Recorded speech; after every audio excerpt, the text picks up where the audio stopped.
అసలు నిజమైనటువంటి భక్తుడు మనుష్యులకు ఎంత దూరంగా ఉందామా, ఎంత ప్రశాంతంగా ఉందామా అని వెంపర్లాడతారు.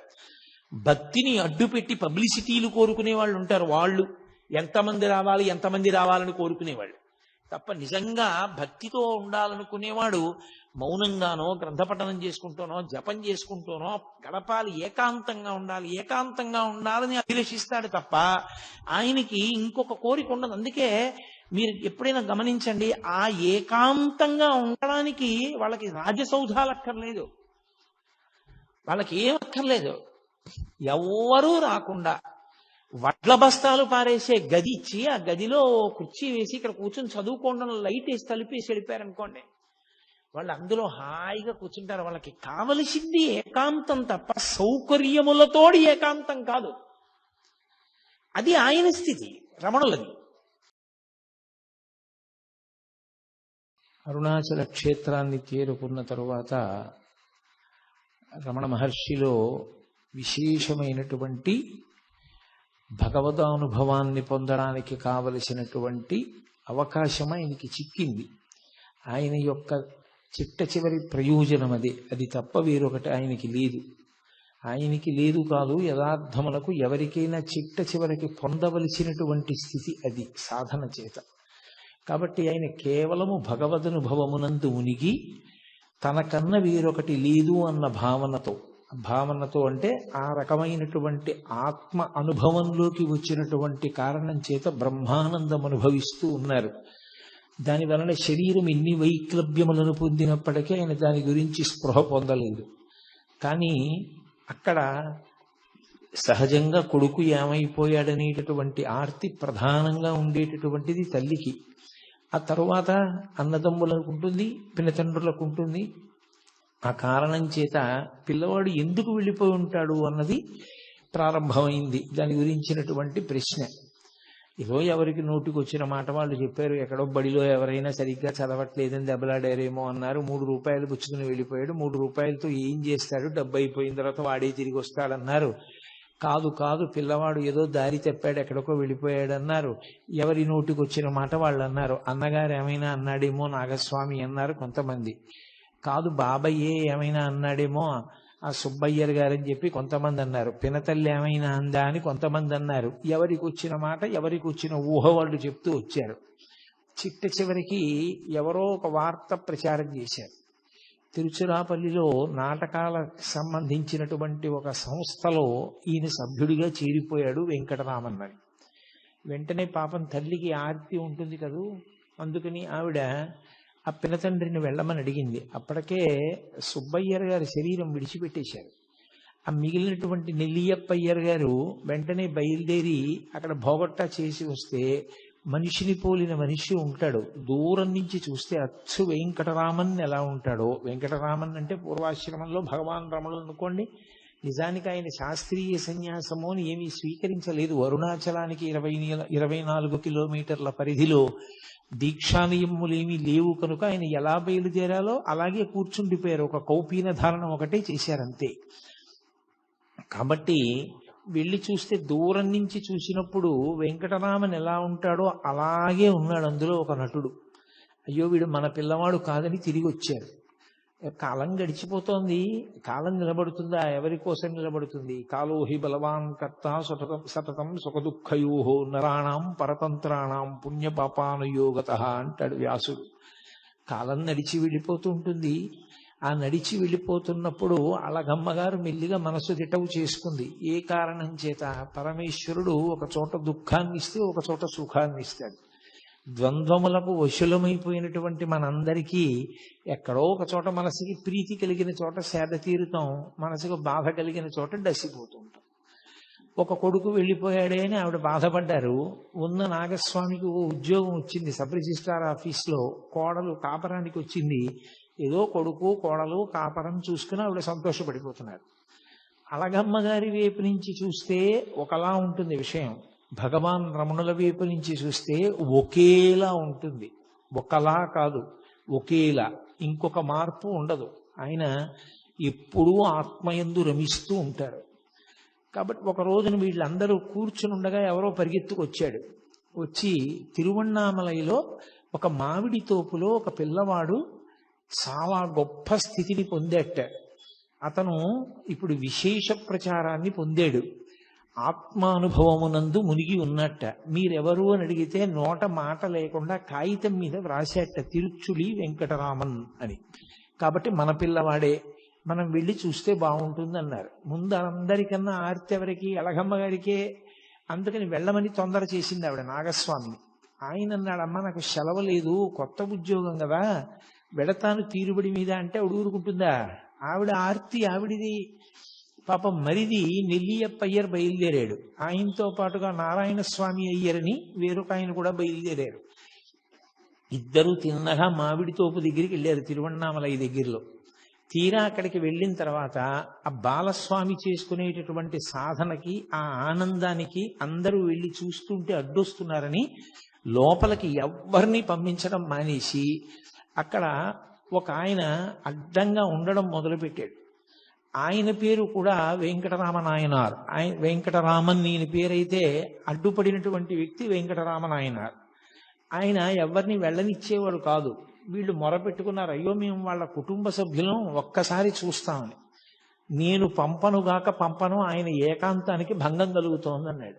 ఆఖరికి పోనీ కాగితం చూపించండి, రమ్మంటే వస్తామని ఆ నెల్లియప్ప అయ్యర్ ఆ మానామధురై అనేటటువంటి ఊరు పేరు పైన ఉన్నటువంటి ఓ కాగితం తీసుకుని మానామధురై ప్లీడర్ నెల్లియప్ప అయ్యర్ అని ఆ సబ్ రిజిస్ట్రార్ ఆఫీసులో పనిచేస్తున్నటువంటి ఒక ఉద్యోగి నాగస్వామి మిమ్మల్ని చూడ వచ్చారు అని పంపించారు. అవి చూసి గుర్తుపట్టారు భగవాన్. ఓ, వచ్చినటువంటి వాళ్ళు మా అన్నయ్య మా పినతండ్రి వచ్చారని లోపలికి రమ్మనమని సంజ్ఞ చేశారు. ఆయన ఏం మాట్లాడేవారు కాదు, ఒక సంజ్ఞ చేశారు. ఎందుకు అలా మాట్లాడకుండా ఉండడం అంటే, నిజానికి యథార్థ స్థితి అంటుండేవారు మహర్షి తరచుగా. యథార్థ స్థితిలో ఆనందమునకంతటికీ కారణము మౌనమే. అసలు ఎక్కడ మౌనం ఉంటుందో అక్కడే ఆత్మ యొక్క అనుభవం ఉంటుంది. వాక్కు ప్రారంభమైంది అంటే గుర్తు ఏమిటి? ఏదో ఆలోచన కదిలింది అని గుర్తు. ఆలోచన కదిలితే వాక్కు వస్తుంది. వాక్కు వచ్చింది అంటే తను మౌనం విడిచిపెట్టి కదిలిపోయాడు. తన వాక్కు వల్ల మిగిలిన వాళ్ళు కూడా కదులుతారు. అందుకే ఆయన ఎప్పుడూ మౌనంలోనే ఉండేవారు, మాట్లాడేవారు కాదు. అందుకే ఆయనకి మౌనస్వామి అని ఒక పేరు ఉండేది. ఆయన ఒక కాగితం మీద ఆ వచ్చినటువంటి ఉత్తరాన్ని చూసి, సరే ప్రవేశపెట్టండి అని సంజ్ఞ చేశారు. లోపలికి వచ్చి చాలా తేరిపారి చూస్తే తప్ప గుర్తుపట్టలేకపోయారు. ఎప్పుడు స్నానం చేసిన శరీరం, ఒళ్ళంతా బూది కప్పేసింది, పెద్ద పెద్ద గోళ్ళు, జటలు కట్టేసినటువంటి జుట్టు, ఒక్క కౌపీనం. ఆ కౌపీనం కూడా ఆయనకి చాలా కాలం లేదు. ఒక ఆవిడ అన్నం పెట్టేది, ఆవిడ వేడుకుంది, బాగుండదు కదా, సమాజం ఒకటి ఉంది కదా, మీ మటుకు మీకు దేహభ్రాంతి లేదు, కానీ చూసే వాళ్ళకి దేహభ్రాంతి ఉంది, అందుకని మా కోసం కనీసం ఓ గోచి పెట్టుకోండి అని అడిగింది. అందుకని ఆయన ఒక గోచి పెట్టుకునేవారు అంతే, ఇంకేమీ ఉండేది కాదు శరీరం మీద. విశ్వనాథ సత్యనారాయణ గారు ఆశ్చర్యపోయారు కూడా ఆయన గురించి రాస్తూ, ఎవరైనా శివులకి బట్ట చుట్టుకుంటే చలి తగ్గుతుంది, కంఠానికి బట్ట చుట్టుకుంటే భగవాన్ రమణలకు చలి ఎలా తగ్గింది అని రాశారు. ఆయన ఎక్కువ కంఠానికి గుడ్డ కట్టుకునేవారు, చెవులకు కట్టుకునేవారు కాదు. కాబట్టి వీళ్ళు ఆయన్ని తేరిపారి చూసి గుర్తుపట్టారు. కానీ ఆ రోజుల్లో అనుబంధాల వరకు మాట్లాడినప్పుడు మాత్రం నిజంగా కొన్ని విషయాలు శ్లాఘించవలసిన ఉంటాయి. సూర్యుడి ముందు దివిటి అని అనుకోండి, ఆత్మానుభవంలో ఉండేటటువంటి రమణులకు ఇంక రెండవ వస్తువు అన్నది లేదు, దేని మీద మమకారం లేదు, ఆత్మయందే ఆయన రమిస్తూ ఉండేవారు. కానీ ఒక పినతండ్రికి అంత ప్రేమ ఉండడం గొప్ప విషయం. పాపం నెల్లియప్పయ్యరు శత విధాల వేడుకున్నాడు 3 రోజులుండి. పోనీ నువ్వు ధ్యానం చేసుకుంటానంటే, నువ్వు మాట్లాడనంటే నిన్ను గృహస్థాశ్రమ స్వీకారం చెయ్యమని మేము అడగం. మా ఊళ్ళోనే ఒక సిద్ధుని సమాధి ఉంది, ఆ సమాధి దగ్గర నీకు ఒక పందిరి కట్టిస్తాను, అందులో కూర్చో, అందులో చేసుకో, ఇంటి నుంచి భోజనం పంపిస్తాం. కానీ కళ్ళ ముందు పిల్లవాడు ఇలా ఎక్కడో ఇలా మట్టి కొట్టుకుపోయి ఉంటే మాకు చాలా బాధగా ఉంది, నువ్వు వచ్చేయవలసింది అని 3 రోజుల పాటు అన్న, తమ్ముడు, అన్నగారు, పినతండ్రి గారు కలిసి విపరీతంగా ఏడుస్తూ ప్రాధేయపడ్డారు. అన్నీ వినేవారు. నిర్లిప్తుడు, ఈ- ఆయన ఏ విధమైనటువంటి కదలిక ఉండేది కాదు. ముఖంలో కనీసం చిన్న మార్పు కూడా ఉండేది కాదు. అది కారణం ఏమిటి అంటే ఇంకా ఆ మనసుకి సంగములు లేవు. వీడు మావాడు, వీడు పైవాడు, అసలు ఆ అనుబంధములు లేవు. ఆయనకున్న అనుబంధం అంతా ఒక్కటే, పరమేశ్వరుడు ఆత్మ. ఆ ఆత్మయే ఈశ్వరుడు. దాని యందు రమిస్తూ ఉండేవారు. అంత పూర్ణ వైరాగ్యము జ్ఞానము పక్క పక్కనే ప్రవహిస్తాయి. అది నోటి మాటలతో చెప్పినంత తేలిక విషయం కాదు. అది అనుభవించిన వాడికి, అంత వేదాంత స్థాయిని పొందినటువంటి మహాపురుషులకొక్కరికే అర్థమవుతుంది. రామకృష్ణ పరమహంస చెప్తుండేవారు, ఒక ఆయనకి ఒక్కడే కొడుకు. హఠాత్తుగా కొడుకు చచ్చిపోయాడు. చచ్చిపోతే తల్లి ఏడుస్తోంది. ఈయన వేదాంతి, ఈయన ఏమీ ఏడవట్లేదు. ఆవిడ వచ్చి అంది, కొడుకు చచ్చిపోయాడని ఏడవట్లేదు, నీ కంట ఒక్క నీటి చుక్క రాదేమయ్యా, నువ్వు ఏడవమే అంది. ఆయన అన్నాడు, నిన్న రాత్రి కలలో నేను మహారాజుని, నాకు 11 మంది సమర్థులైన కుమారులు. నేను తెల్లవారి నిద్ర లేచేసరికి వాళ్ళు లేరు. స్వప్నంలో నిన్న రాత్రి రాజునయ్యాను, 11 మంది కొడుకులున్నారు, తెల్లవారు లేచేటప్పటికి వాళ్ళు లేరు. వాళ్ళ కోసం ఏడవనా? తెల్లవారిన తర్వాత ఉన్న ఒక్క కొడుకు చచ్చిపోయాడని వీడి కోసం ఏడవనా? ఎవరి కోసం ఏడవను, అందుకని ఏడవడం మానేశానన్నాడు. అంటే ఆయనకి జీవితం స్వప్నతుల్యం. ఆయన అలా పట్టించుకునేవాడు కాదు. ఏ అనుబంధమా అనుబంధం అంతే. వాటితో సంగం ఉన్నవాడు కాదు. అది నోటితో చెప్పినంత తేలిక కాదు ఆ స్థాయి ఏర్పడడం. అందుకని ఆయన యందు ఏ విధమైనటువంటి మార్పు కలగలేదు. వాళ్ళతో వచ్చినటువంటి నారాయణ స్వామి అయ్యర్ అనే వ్యక్తికి చాలా కోపం వచ్చింది. ఇంత బతిమాలుతున్నా ఈ పిల్లాడు రానంటున్నాడు, ఏమిట్రా అంత బతిమాలుతాడు, అంత చిక్కిపోయి ఉన్నాడు, వీడు మన ఏం చేస్తాడు, ముగ్గురం కలిసి సాయం పట్టి కట్టి పట్టుకుపోదాం రండని వెళ్ళి మీద పడి పట్టుకోపోయాడు. 4 అడుగులు వేసి ఆయన్ని దగ్గరకి వెళ్ళి పట్టుకుందాం అనుకునేసరికి ఒళ్ళంతా అగ్నిహోత్రం పెట్టినట్టు మంటలు వచ్చేసాయి. అప్పుడు అర్థమైంది ఆయన ఏ స్థాయిని పొంది ఉన్నారో. ఆయనను అలా బంధీకృతుణ్ణి చేయడం, ఆయన్ని తీసుకెళ్లడం సాధ్యం కాదు. ఆయన ఒక ఆత్మగా నిలబడి ఉన్నారు. సర్వదా ఆయన ఆ స్థాయిలో ఉన్న కారణం చేత పరమేశ్వర స్వరూపుడై ఉన్నాడు. ఆయన అభీష్టానికి వ్యతిరేకంగా చేయడం ఎవరికీ సాధ్యం కాదని మళ్ళీ ముగ్గురు కలిసి వెళ్ళిపోయారు. వెళ్ళిపోయి బాధపడుతూ అళగమ్మ గారికి చెప్పారు. పాపం అళగమ్మ గారు నన్ను ఒక్కసారి తీసుకెళ్ళమని వేడుకుంది. సరే వీలు వెంబడి తీసుకెళ్తానమ్మా అన్నాడు. అలా కొంతకాలం అయిపోయింది. అయిపోయిన తర్వాత ఆయన మిల్లిగా ఈ మామిడి తోపులోకి చాలా మంది జనం ఆయన దర్శనార్థం వచ్చేయడం మొదలుపెట్టారు. దానివల్ల చెట్ల కొమ్మలన్నీ విరిగిపోయి, కాయలన్నీ రాలిపోయి, వాటికి అలజడి కలుగుతోంది. మన వలన ఎవరికో ఇబ్బంది కలగడం ఎందుకని ఆయన ఆ ప్రదేశాన్ని విడిచిపెట్టి మెల్లిగా కొండ మీద విరూపాక్ష గుహకి చేరుకున్నారు. ప్రపంచం చాలా విచిత్రంగా ఉంటుంది. మీరు రమణ మహర్షి అనేటటువంటి ఒక తెర మీద ఒక చలనచిత్రాన్ని చూసినట్టు చూడొచ్చు. స్వార్థ స్వభావం ఉండేటటువంటి వ్యక్తులు ఎంత పవిత్ర జీవనం గడిపే వారి యొక్క జీవితంతో కూడా వ్యాపారం చేస్తారు. ఆ విరూపాక్ష గుహలో ఒక మహానుభావుడు పరమేశ్వరుడు గురించి తపస్సు చేసి ఈశ్వరానుగ్రహంతో బూది కుప్పగా మిగిలిపోయాడు ఆయన. ఆ విరూపాక్ష గుహని ఏదో కోర్టులో కేసు నడిచింది, ఆఖరికి ఒక మఠం నెగ్గింది. దాని ఏజెంట్ ఒకరిని నియమించారు ఆ గుహని చూడమని. మీలో ఎవరైనా విరూపాక్ష గుహ చూశారో లేదో నాకు తెలియదు. ఆ గుహకి ఒక ప్రత్యేకత ఉంది. అరుణాచల పర్వతం నుంచి గాలి వీసినప్పుడు ఆ గుహలోకి గాలి ప్రవేశిస్తే ఓంకారం వినపడుతుంది, ప్రణవం. అది చాలా గొప్ప గుహ ఆ అరుణాచలంలో. అటువంటి గుహలో రమణ మహర్షి కూర్చుని తపస్సు చేసుకుంటూ ఉండేవారు. తపస్సు అన్న మాటకి నేను మీతో 1కి 10 మార్లు చెప్పాను. ఆయన బ్రహ్మానందానుభవమే తప్ప తపస్సు అని అనడానికి ఏం లేదు. కాబట్టి ఆయన ఆ గుహలో ఉంటూ ఉండేవారు. చాలా మంది కొండ ఎక్కి గుహలో ఉన్న రమణుల దర్శనానికి వస్తూ ఉండేవారు. ఇతను మిల్లిగా ఏం చేశాడంటే, అది విరూపాక్ష గుహ చూడడానికి వస్తున్నారు అని పేరు పెట్టి టిక్కెట్ పెట్టి డబ్బు వసూలు చేసుకోవడం మొదలుపెట్టాడు. చాలా మంది పాపం రమణ మహర్షిని చూడాలనుకున్న వారు డబ్బు కట్టి లోపలికి వెళ్ళి చూసి వస్తుండేవారు. ఇతనంతా ఏమని ప్రచారం చేశాడంటే, లోపల కూర్చున్న రమణుల గొప్ప కాదు, విరూపాక్ష గుహ గొప్ప, గుహ చూడ్డానికి వస్తున్నారనేవాడు. ఇది భగవాన్కి తెలిసింది. తెలిసి ఆయన మెల్లిగా దాని మించి దిగిపోయి వేరే ఎదురుగుండా ఉన్నటువంటి మామిడి చెట్టు గుహ, ఆ చెట్టు తొర్ర ఉన్న గుహలోకి వెళ్ళిపోయారు. వెళ్ళిపోయినా ఇతను ఏం చేశాడంటే రోడ్డు కింద మార్గంలో కాపు కాసి వెళ్ళేటటువంటి వాళ్ళందరి దగ్గర అక్కడే వసూలు చేసేసుకుంటూ ఉండేవాడు డబ్బు. అరేరే, నిష్కారణంగా నా కోసం వస్తున్న వాళ్ళందరూ ఇంత ఇబ్బంది పడి డబ్బు కట్టవలసి వస్తోందని అక్కడి నుంచి బయలుదేరి భగవాన్ కిందకి వెళ్ళిపోయారు. వెళ్ళిపోయి కొండ పాదంలో ఉండేటటువంటి అరుణగిరినాథర్ దేవాలయంలో కొంతకాలం ఉన్నారు. ఎంత విచిత్రంగా ఉంటుందంటే ప్రపంచం. ఆ తర్వాత ఏదో తప్పు తెలుసుకున్నాడు, పొరపాటు అయిపోయిందన్నాడు, విరూపాక్ష గుహలోనే ఉండమన్నాడు. మళ్ళీ రమణ మహర్షి విరూపాక్ష గుహలోకే వెళ్ళారు. ఒంటి మీద ఉన్న బట్ట మారిస్తేను, బట్ట రంగు మారిస్తేను లోపల ఉన్న బుద్ధులు ఎక్కడికి పోతాయి? బట్ట మారిస్తే బుద్ధి పోతుందా? బట్ట రంగు మారితే బుద్ధి పోతుందా? సన్యాసులమని పేరు చెప్పుకొని కాషాయం కట్టుకుని తిరిగేటటువంటి ప్రబుద్ధులు కొందరు అరుణాచల పర్వతం మీద ఉండేవారు ఆ రోజుల్లో. వాళ్ళకి రమణ మహర్షి మీద అపారమైనటువంటి కక్ష. ఎందుకని అంటే ఆయన వచ్చిన తరువాత అందరూ ఆయన దర్శనానికి వెడుతున్నారు అని. అందులో జటాస్వామి అని ఒక స్వామి ఉండేవాడు. ఆయన ఎవరైనా అరుణాచల పర్వతంలో ఏదైనా గుహలో ప్రవేశించి తపస్సు చేద్దామంటే ఆయన పైనుంచి ఎవరికీ కనపడకుండా రాళ్లు దొల్లిస్తుండేవాడు, పెద్ద పెద్దవి.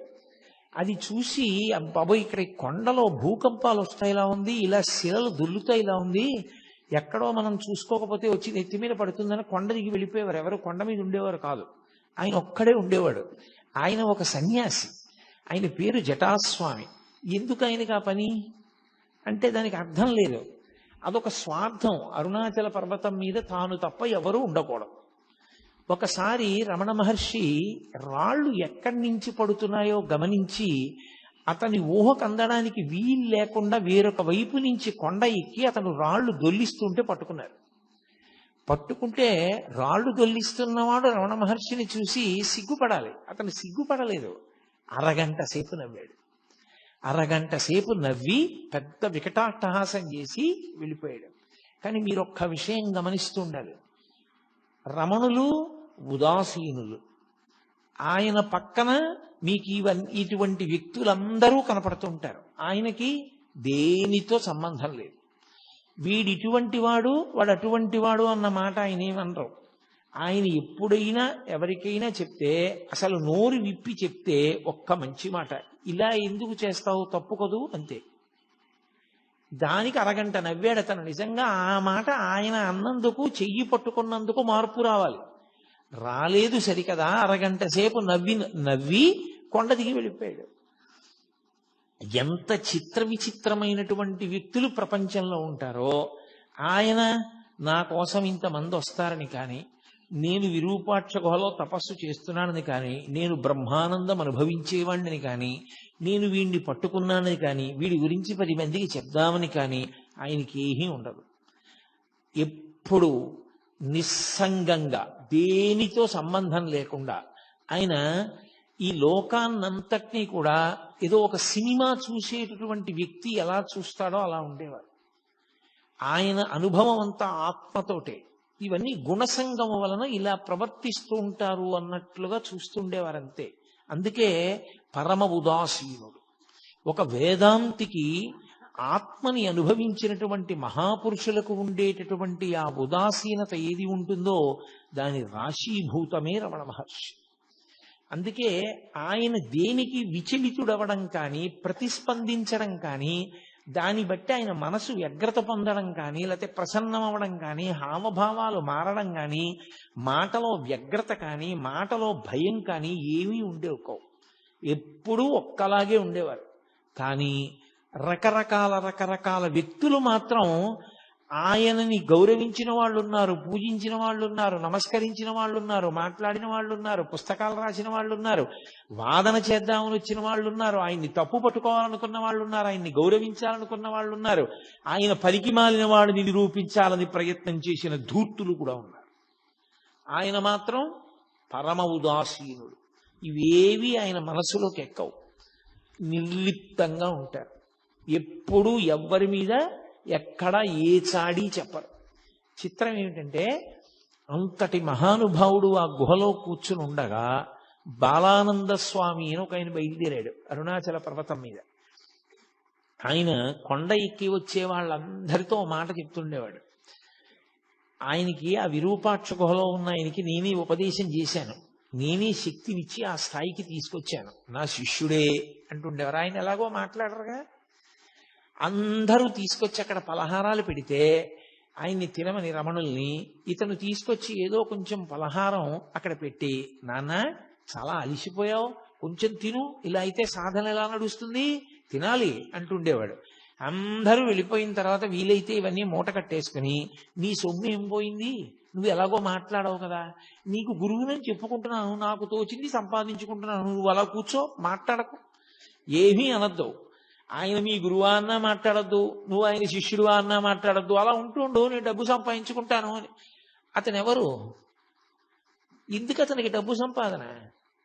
లోకంలో ఎంత చిత్ర విచిత్రమైనటువంటి మనస్తత్వాలు ఉన్న వాళ్ళందరూ ఆ కొండ మీదకి చేరారో చూడండి. వీళ్ళందరూ అన్నీ విడిచిపెట్టిన వాళ్ళలా కనబడ్డవాళ్లే, కానీ అసలు నిజంగా అన్నీ విడిచిపెట్టినటువంటి నిస్సంగి, అన్నీ విడిచిపెట్టిన వారు, మనసులో దేనితో సంగము లేని వారు, నువ్వు ఇలా ఎందుకు ప్రవర్తిస్తావు అని తన దగ్గరికి వచ్చిన వాళ్ళతో, ఈయన నాకు గురువు కాడు, ఈయన అలా మాట్లాడుతున్నాడు తప్పు, అన్నీ ఉత్తిది అని చెప్పడం కానీ ఏమీ లేదు.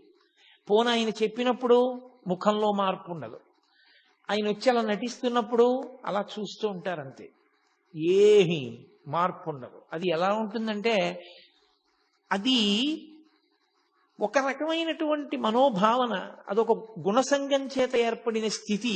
ఆయన మనం సినిమా చూసినట్టు చూస్తారు. అంటే మీకు ఇది అలా ఎలా ఉంటుందంటే అని అనుమానం రావచ్చు. నేను ఒకే ఒక్క ఉదాహరణ చెప్పగలనంతే. మనం సినిమాకి వెళ్ళాం అనుకోండి, 50 రూపాయలు పెట్టి టికెట్ కొనుక్కుని, మన కళ్ళెదురుగుండానే కథానాయకుడిని ప్రతినాయకుడు వచ్చి కత్తి పెట్టి పొడిచేస్తాడు గుండెల్లో. ఓహో, నెత్తురు ధార కింద కారిపోతూ ఉంటుంది, కింద పడి తన్నుకుంటూ ఉంటాడు. వచ్చిన వాళ్ళందరూ కర్రలతో కొట్టేసి ఆయన స్పృహ తప్పి పడిపోయి దెబ్బలు తగిలి నెత్తురు ఓడిపోతుంటే వాళ్ళు వెళ్ళిపోతారు. ఆయన చచ్చిపోయినట్టే పడుంటాడు, గుండెలు నలిపేసినట్టు ఉంటుంది. ఎంత బాధగా ఉంటుందో ఏమిటో, అంత క్రూరంగా అలా కొట్టేశారు, అలా పొడిచేశారు కత్తులతో. అంత కత్తులతో పొడిచేసి అంత కర్రలతో కొట్టేసి మన ఎదురుగుండానే అంత అన్యాయం జరుగుతుంటే, సినిమా హాలు మొత్తం మీద ఏ ఒక్కడైనా లేచి వెళ్ళి పోలీస్ స్టేషన్లో కంప్లైంట్ ఇస్తాడా? అయ్యా అంత అన్యాయంగా పొడిచేశారండి, నేనే సాక్ష్యం చూశాను కళ్ళతో, నేను గుర్తుపట్టగలను వాళ్ళు ఎవరో, పొడిచేశారు వాళ్ళు అని చెప్తాడా? చెప్పడు. ఎందుకు చెప్పడు? అదంతా నటనరా, అది సత్యం కాదు, వాళ్ళందరూ స్నేహితులే, అది నటన. అంత బాగా వాళ్ళు నటించారని మనకి తెలుసు కాబట్టి భావోద్రేకానికి లోనైనా, మనం దాని వలన భయాన్ని పొందినా మనం పోలీస్ స్టేషన్లో ఏం వెళ్ళి కంప్లైంట్ చెయ్యం. రమణులు ఒక జ్ఞానిగా అయిన స్థితి అలాగే ఉంటుంది. ఇదంతా గుణసంగము వలన ఇలా ప్రవర్తిస్తూ ఉంటారు. గుణాతీతుడైన వాడికి గుణముల చేత సంగమును పొంది అజ్ఞానమునందు కొట్టిమిట్టాడుతున్న వాళ్ళ యొక్క స్థితిని చూసి జాలిపడమే తప్ప, ఆయన వాళ్లతో పాటు ఆయన కూడా సంగము చెంది దానికి ప్రతిస్పందించడం ఉండదు. ఆయన తన స్థాయిలో తాను అలా గమనిస్తూ ఉంటారంతే. అందుకని నిశ్శబ్దంగా చూస్తూ ఉండేవారు. అది ఒక జ్ఞానికి ఉండవలసినటువంటి లక్షణం. అంతటి ఉదాసీనత ఏర్పడాలి. అదే అంటాడు భగవద్గీతలో, గీతాచార్యుడు అంటాడు, నాకు అంత ప్రియమైన వాడెవరో తెలుసా? తుల్య నిందా స్తుతిర్మౌని సంతుష్టో ఎనకేనచిత్ అనికేత స్థిరమతి భక్తిమాన్మే ప్రియో నరః అంటాడు. భక్తి అంటే ఇన్ని తులసి దళాలు, ఇన్ని మారేడు దళాలు తెట్టి పూజ చేసిన వాడు అని చెప్పలేదు గీతాచార్యుడు. తుల్య నిందా స్తుతిర్మౌని, మౌనముగా ఉండి లోపల ఏ వికారము లేకుండా పొగిడినప్పుడు తెగిడినప్పుడు ఒక్కలా ఉండగలిగిన వాడు. ఈ బాలానంద స్వామి విరూపాక్ష గుహలో చేరి నానా అల్లరి మొదలుపెట్టాడు. వచ్చిన వాళ్ళందరినీ దబాయించడం. ఆయన మాట్లాడరు కదా అని తనకి లొంగిపోయినవాడు, తనకి వశుడైపోయినవాడు, తనంటే భయపడిపోతున్నాడని ఆయన అనుకున్నాడు తప్ప ఆయన ఏ విధమైన ప్రతిస్పందన ఆయన ఎందు లేదు. ఆయన కేవలము మౌనంలో తనలో తాను రమిస్తూ ఉన్నటువంటి వ్యక్తి అన్న ఆయన స్థాయిని అర్థం చేసుకోలేకపోయాడు. అర్థం చేసుకోలేక ఎంత దుర్మార్గమైన స్థితికి వెళ్ళిపోయాడంటే, మహాత్ముల జీవితాలు పువ్వులు పరిచినటువంటి పక్కలు కావు. ఎన్ని కష్టాలు పడ్డారో, రమణులు అరుణాచలంలో తపస్సు చేసుకుంటుంటే ఆయన వెనక్కి వచ్చి ఒక వ్యక్తి మలమూత్ర విసర్జన చేసి వెళ్ళిపోయాడు. ఏం చేస్తాడో చూద్దామని అతను విసర్జించిన మూత్రం ఆయన పిరుదుల కింద నుంచి కారిపోయింది. అయినా ఆయన ఎప్పుడు ఎవ్వరిని ఏమీ అనలేదు. అదొక అజ్ఞాన స్థితి అంతే. అమ్మ బిడ్డల వంక ఎలా చూస్తుందో వాడి తెలియని పని చేస్తే ఆయన అంతే అలాగే చూసేవారు. ఆయనలోంచి కోపం కానీ ప్రతీకార భావన కానీ పిల్లుబికేవి కావు. అతను సాక్షాత్ రమణులు ఉన్నటువంటి అంత పవిత్రమైన విరూపాక్ష గుహలో ఒక రాత్రి మూత్ర విసర్జన చేశాడు. చేస్తే పళనిస్వామి అని ఉండేవారు. ఎప్పుడూ రమణులకి సేవ చేయడమే. ఆయన జీవితానికి ఇంకో ప్రయోజనం లేదు. రమణ మహర్షికి సేవ చేయడం ఒక్కటే. అది ఏ వ్యక్తికి ఏ అదృష్టం పడుతుందో తెలియదు. ఒకడు స్వామి అయ్యుండి, స్వామి అంటే తాను సన్యాసి అయ్యుండి రమణుల పట్ల అలా ప్రవర్తించాడు. ఒకడు ఆయన పట్ల అంత గౌరవభావంతో ఎనలేని సేవ చేసేవాడు. అతను అరుణాచలం వెళ్ళి ఆ తిరువణ్ణామలై ఊళ్ళో భిక్షాటనం చేసి తీసుకొచ్చి రమణ మహర్షికి పెట్టేవాడు. అప్పుడప్పుడు రమణ మహర్షి కూడా భిక్షాటన చేసేవారు. ఊళ్ళోకి వెళ్ళి భిక్షాటన చేసి వచ్చి అది ఏ పదార్థమో ఆయనకు అనవసరం. ఆ పదార్థం చేతిలో పడగానే నవ్వుకుంటూ దాన్ని నడుస్తూ తినేవారు. నడుస్తూ తినేసి కొండ మీదకి వచ్చి బండ మీద వెల్లకిలా పడుకునేవారు. జ్ఞాని యొక్క స్థితిని లెక్క పెట్టడం చాలా కష్టం. అలా ఎందుకుంటారండి, అలా ఎలా ఉంటారండి అని మీకు అనుమానం రావచ్చు. నేను ఒక్క విషయం, కొన్నింటి ఉపమానాలు కొన్నే చెప్పగలం. ఆ స్థాయిని యథార్థంగా చిత్రీకరించి చూపించడం చాలా కష్టం, ఎవరికి సాధ్యం కాదు. ఎందుకంటే అది వాక్కులకు అందేటటువంటి విషయం కాదు. ప్రధానంగా ఆత్మ వాక్కుకు అందదు. ఆత్మస్థితి ఎందున్న యోగి కూడా వాక్కుకు అందడు. కానీ దాన్ని ఒక ఉదాహరణ చేత కొంత చెప్పే ప్రయత్నం చేయడం మాత్రమే చెయ్యవలసి ఉంటుంది. మీరు చూడండి, ఆయన నిలబడి నడుస్తూ కొద్దిగా అన్నం తినేసి వెళ్ళిపోయేవారు. కొందరు నింద చేసేవారు, కొందరు పని చేసుకోకూడదా ఏదైనా అనేవారు, కొందరు మహానుభావుడని అన్నం పెట్టేవారు. అన్నిటికీ ఒకటే చిరునవ్వు. ఆయనలో ఏ ప్రతిస్పందన ఉండేది కాదు. అలాగే నడిచి వెళ్ళిపోతుండేవారు, అలాగే కాస్త అన్నం తినేసేవారు, అలాగే ఉండేవారు, అలాగే కొండ మీదకి వెళ్ళిపోయేవారు. అది ఎలా ఉంటుంది అంటే, మీరు ఒక పసిపిల్లవాడిని పట్టుకుని వెళ్ళి వాడిని తిట్టండి, వాడు నవ్వుతాడు. వాడిని మీరు కొట్టండి, వాడికి బాధ కలిగిందని వాడు ఏడుస్తాడు. లేదా మీరు వాడిని పొగడండి, వాడు నవ్వుతాడు. వాడిని నింద చేసినా, మీరు నింద చేస్తూ మాట్లాడుతున్నా వాడు నవ్వుతూనే ఉంటాడు. వాణ్ణి మీరు పొగుడుతున్నా వాడు నవ్వుతూనే ఉంటాడు. వాడికి మీరు నిందిస్తున్నారని ప్రతిస్పందన ఉండదు, మీరు పొగుడుతున్నారని ప్రతిస్పందన ఉండదు. ఆ నింద కానీ పొగట్ట కానీ వాడి మనసు పుచ్చుకుంటే కదా అప్పటికి చేతకాని తనం. ఇంకా కానీ ఆయనది చేతనైన తనం అయ్యుండి పుచ్చుకోదు, మనసు పుచ్చుకోదు. కనుక ఆయన ఒక నవ్వు నవ్వేస్తారు. పాపం అమాయకత్వం అనుకుంటారంతే. ఇక మరి భిక్షకెందుకు వెళ్ళడం అంటే, ఈ శరీరానికి ఓ వ్యాధి వచ్చిందనుకోండి, ఈ మోకాలు నిప్పెడుతోంది అనుకోండి, నాకు ఈ మోకాలు నిప్పెడితే, ఏమంటే ఈ మోకాలు ఏమిటో చాలా నిప్పెడుతోంది, కూర్చోలేకపోతున్నాను పూర్వంలో ఉపన్యాసానికి, చాలా బాధ పెడుతోంది ఇది అని ఓ డాక్టర్ దగ్గరికి వెళ్ళాను అనుకోండి. ఆ డాక్టర్ గారు ఏదో నాకు ఔషధిని ఇచ్చి ఇది తాగవయా అన్నారు. ఆ ఔషధం చాలా చేదుగా ఉంది, అది ఓ పూట వేసుకుంటున్నాను. ఏదో టాబ్లెట్ ఇచ్చి చప్పరించన్నారు, అది చాలా తీయగా ఉంది. టాబ్లెట్ చాలా తీయగా ఉంది కదా అని రోజుకు ఒకటి చప్పరించమంటే 10 చప్పరిస్తానా? అది ఒక్కటి చప్పరించమన్నాడు, ఒకటే చప్పరిస్తాను. ఇంకొక ఔషధం చేదుగా ఉంది, బా తాగడానికి అసహ్యంగా ఉంది, కానీ మానేస్తానా? తాగుతాను. జ్ఞాని దృష్టిలో ఆకలి ఈ శరీరానికి ఒక రోగం. మందు వేసుకునేటప్పుడు మందుకి రుచి ఎలా చూడరో, ఈ శరీరానికి ఒక వ్యాధి ఆకలి. ఈ ఆకలి తీరడానికి, జబ్బు తగ్గడానికి ఔషధం పడేసినట్టు ఆకలి అన్న వ్యాధి తీరడానికి పదార్థం పడేస్తాడు. అందుకే పిచ్చివాడంటాడు. ఎందుకని అంటే, మనమైతే ఏం చేస్తామంటే రుచి కొరకు తింటాం. అన్నం, కాస్త పప్పు, కొంచెం నెయ్యి, అదంతా కలుపుకొని ఎంతో శుభ్రంగా కాస్త నంచుకుని మనం తింటాం. ఆయనకి అలా ఉండదు. ఆయన చేతిలో ఏది పడి, మినప్పొట్టు కొంచెం పడేసిందో తల్లి, తినేశారంతే. నాకు తెలిసి ఒక మహానుభావుడు, ఆయనకి ఒక ఆవిడ పిలిచి ఏం చేస్తారో చూద్దామని క్యాబేజీ తుక్కు పెట్టింది. ఆయన చక్కగా తుక్కు తిని మంచినీళ్లు తాగేసి ఈశ్వరార్పణమస్తు అని వెళ్ళిపోయాడు. జ్ఞానులు అలా ఉంటారు, వాళ్ళకి రుచితో సంబంధం ఉండదు. దీనికి ఆకలేసింది, దీనికి వ్యాధి పుట్టింది, మందేశావు. దీనికి ఆకలన్న వ్యాధి పుట్టింది, కాస్త అన్నం పడేస్తారు. అన్నం కాదు, భవతి భిక్షాందేహి అన్నప్పుడు చేతిలో ఏం పడిందో అది పడేస్తారు కడుపులో, అంతే. మరి దానివల్ల ఏమండి ఇది ఏమైనా అయిపోదా? అయిపోకుండా ఉండడం ఉంటుందా అసలు? పోనీ దీనికి నువ్వు ఏది పెట్టాలో అదే పెడుతూ జాగ్రత్త తీసుకుంటే ఉంటుందా? సత్యం ఆత్మ, ఇది అసత్యం వెళ్ళిపోతుంది, కానీ వెళ్ళిపోయే వరకు పాడు చేయకూడదు. బట్టి దానికి జబ్బు వస్తే మందేశాడు. కాబట్టి ఆయన వెళ్ళేవారు భిక్షకి. అది జ్ఞాని యొక్క స్థితి. రమణులు ఎందుకు భిక్షకి వెళ్ళారు అన్న మాటని జాగ్రత్తగా అర్థం చేసుకోవాలి. అస్తమానం పళనిస్వామిని పిలిచి నాకు ఆకలిస్తోంది, అది కొంచెం వెళ్ళి భిక్షకి వెళ్ళామన్నా పట్టరా అన్న అనుకోండి, అహంకారం వచ్చిందని గుర్తు. తను వెళ్ళడానికి కష్టం, తను తిరగడానికి కష్టం, అంటే శరీర భావన వచ్చిందా లేదా? కాబట్టి పళనిస్వామి వెళ్ళి తెస్తూ ఉండాలి.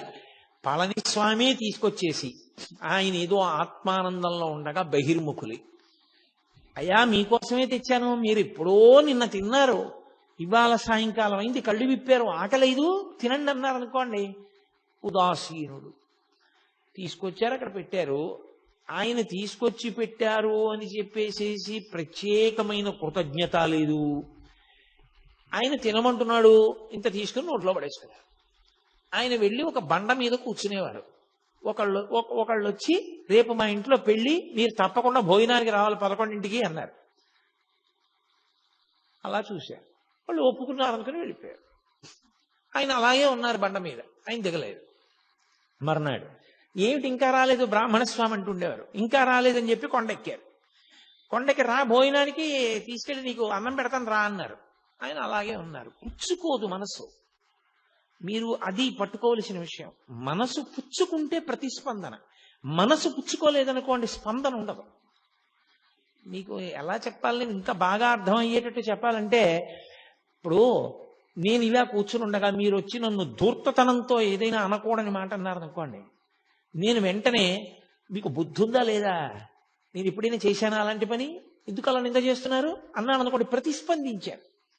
నేను నిద్రపోతున్నప్పుడు మీరు వచ్చి నన్ను ధూర్తతనంతో మాట్లాడారనుకోండి, నేనేమన్నా అంటానా? అప్పుడు నా మనసు లేదు, ఆత్మలో లయమైపోయింది. మనసు పుచ్చుకోదు. మనసు ఆత్మయందు లయమై ఉండగా అది ప్రతిస్పందించదు. అది మనకి అజ్ఞానంతో సుషుప్తిలో లయమవుతుంది. ఆయనకి జ్ఞానము చేత జాగృతి యందు లయిస్తుంది. అదే తేడా. అది ఎలా జరుగుతుంది అంటే అనుభవం చేత తెలుసుకోవాలి తప్ప ఇంకా అంతకన్నా చెప్పడానికి వాక్కులు ఉండవు. కాబట్టి ఆత్మస్థితి అంటారు దాన్ని. అది వాక్కులకు అందదు. కాబట్టి వస్తానన్నావు భోజనానికి రాలేదే, ఇది వీళ్ళ భావనలు, ఇవన్నీ వీళ్ళ ప్రతిస్పందనలు. అసలు ఆయన నిన్న విన్నది లేదు, లోపలికి వెళ్ళింది లేదా మాట, ఇప్పుడు చెప్పిన మాట వింటలేదు. ఆయన ఆత్మగా లోపల ఆనందంలో ఉన్నారు. ఆయన ఏమిటి అంత పిలిచినా పలకడి, అంతసేపు నించుంటాను రెండని చంకల కింద చేతులేసి ఎత్తుకుపోయారు. ఎత్తుకుపోతే ఇలా పద్మాసనం వేసుకున్న వ్యక్తి పద్మాసనంతోనే లేచిపోయారు. ఆయన బలవంతంగా ఎత్తేసుకుని మోసుకుని పట్టుకుపోయారు. పట్టుకుపోయి ఓ కంచం దగ్గర పడేశారు. పడేసి తిను తిను తిను అని అరిచారు. ఆయన బహిర్ముఖులు అయ్యారు. ఓ తినమంటున్నారు, అన్నీ కలిపేసుకున్నారు. ఏదో 4 ముద్దలు తినేసి కూర్చోరు. ఎంతలో జారిపోతారో మీరు చెప్పలేరు. చాలా కష్టం. అది ఎలా ఉంటుంది అంటే చూడండి, విపరీతమైనటువంటి ప్రీతి భావన ఒక వస్తువు మీద మీకు ఉందనుకోండి, అపారమైన ప్రీతి భావన ఉందనుకోండి. ఒక ఉదాహరణ చెప్పాలంటే, నేను నా కొడుకంటే నాకు విపరీతమైన ప్రీతి అనుకోండి, నాకు అస్తమానం వాడు జ్ఞాపకానికి వస్తూ ఉంటాడు. ఏం చేస్తున్నా జ్ఞాపకానికి వస్తాడు. నేను ఆఫీసులో కూర్చుని ఇలా పెన్ తీశాను అనుకోండి, black pen, black refill pen సన్నగా రాస్తే వాడికి ఎంత ఇష్టం, వాడికి ఇలాంటి పెన్ను ఒకటి కొనెట్టే పెట్టాలి అనుకుంటాడు. అప్పుడు జారిపోయిందా లేదా? జారిపోయింది. కాసేపు ప్రీతి ఎక్కడుందో అక్కడికి జారుతుంది మనస్సు. ఆ మనసు అసలు పైకి ఉండడం దానికి ఇష్టం లేదనుకోండి, ఇంకా ఆ స్థితిని పొందేసింది అనుకోండి, అది ఆనందాన్ని తడువుకుంటూ ఆత్మలోకి జారిపోతుంటుంది. అందుకని ప్రతిస్పందనలు ఉండవు యోగికి. తప్ప జడమై కాదు, ఆత్మగా నిలిచి ఉన్నాడు కాబట్టి ప్రతిస్పందన పొందడు. అందుకే కరుస్తున్నా తెలియదు, చీమలు కుడుతున్నా తెలియదు, తేళ్లు కుడుతున్నా తెలియదు, ఒకరు నిందిస్తున్నా తెలియదు. ఒకవేళ నిజంగా ఆయన బాహ్యంలో ఉన్నారనుకోండి, ఉన్నా నేను ఇందాక చెప్పానే, ఆ స్థితికి ఎదిగిపోయిన వ్యక్తి అవతల వారి అజ్ఞానాన్ని మన్నించేస్తాడు. పాపం ఏం తెలుసు, గుణసంగాన్ని పొందాడు, ద్వంద్వముల యందు ఉంటాడు. కాసేపు సుఖం అంటాడు, కాసేపు దుఃఖం అంటాడు, కాసేపు ప్రీతి అంటాడు, కాసేపు అప్రీతి అంటాడు, కాసేపు కామం అంటాడు, కాసేపు క్రోధం అంటాడు. ఏమిటో అలా తిరుగుతుంటాడు. కానీ వాడికి ఏం తెలుసు పాపం, స్థిరంగా నిల్చోవడం వాడికి చేత కాదు కదా అని జాలితో, మన మీద కారుణ్యంతో వారు అలాగే చూస్తారు తప్ప ప్రతిస్పందించారు. నిజంగా వాళ్ళు ప్రతిస్పందించడం మొదలు పెడితే మీరు ఒకటి లెక్కలోకి తీసుకోండి, మనవన్నీ అపరాధములే అవుతాయి, మనవన్నీ అపరాధములే. అప్పుడు వాళ్ళు ఎంతమందికి ఎన్ని శాపాలు ఇవ్వాల్సి ఉంటుంది? ఇవ్వలేరు. భగవంతుడు మన యొక్క దోషములను ఎలా మన్నిస్తాడో, బ్రహ్మవిద్ బ్రహ్మైవ భవతి అని బ్రహ్మమును తెలుసుకుని బ్రహ్మమైన వ్యక్తి కూడా దోషములను అలా మన్నించగలుగుతాడు. అందుకే మీరు చూడండి, భగవద్భక్తుల యొక్క హృదయం కన్న తల్లి హృదయంలా ఉంటుంది. వాళ్ళు సాధారణంగా ఎంత దోషం చేసిన వాడైనా క్షంతవ్యూహం అన్నాడు అనుకోండి, క్షమించేస్తారు. ఎంత తప్పు పని చేయనివ్వండి, దాన్ని మనసులో పెట్టుకోరు. దాని గురించి 10 మాటలు మాట్లాడే లక్షణం ఉండొచ్చు. ఎవరో జ్ఞాపకం చేస్తే జ్ఞాపకానికి రావాలేమో కానీ, లేకపోతే దాని పెద్ద మనసులో స్థానం ఉండదు, విడిచిపెట్టేస్తారు. వాళ్ళు మారాలను ఒక కోరిక పెట్టేస్తారు తప్ప, ఇలా అన్నాడు అలా అన్నాడు, లేకపోతే ఇలా చేశాడు అలా చేశాడు, దాన్ని పీక్కుంటూ ఉండడం, తవ్వుకుంటూ ఉండడం అలా ఉండదు.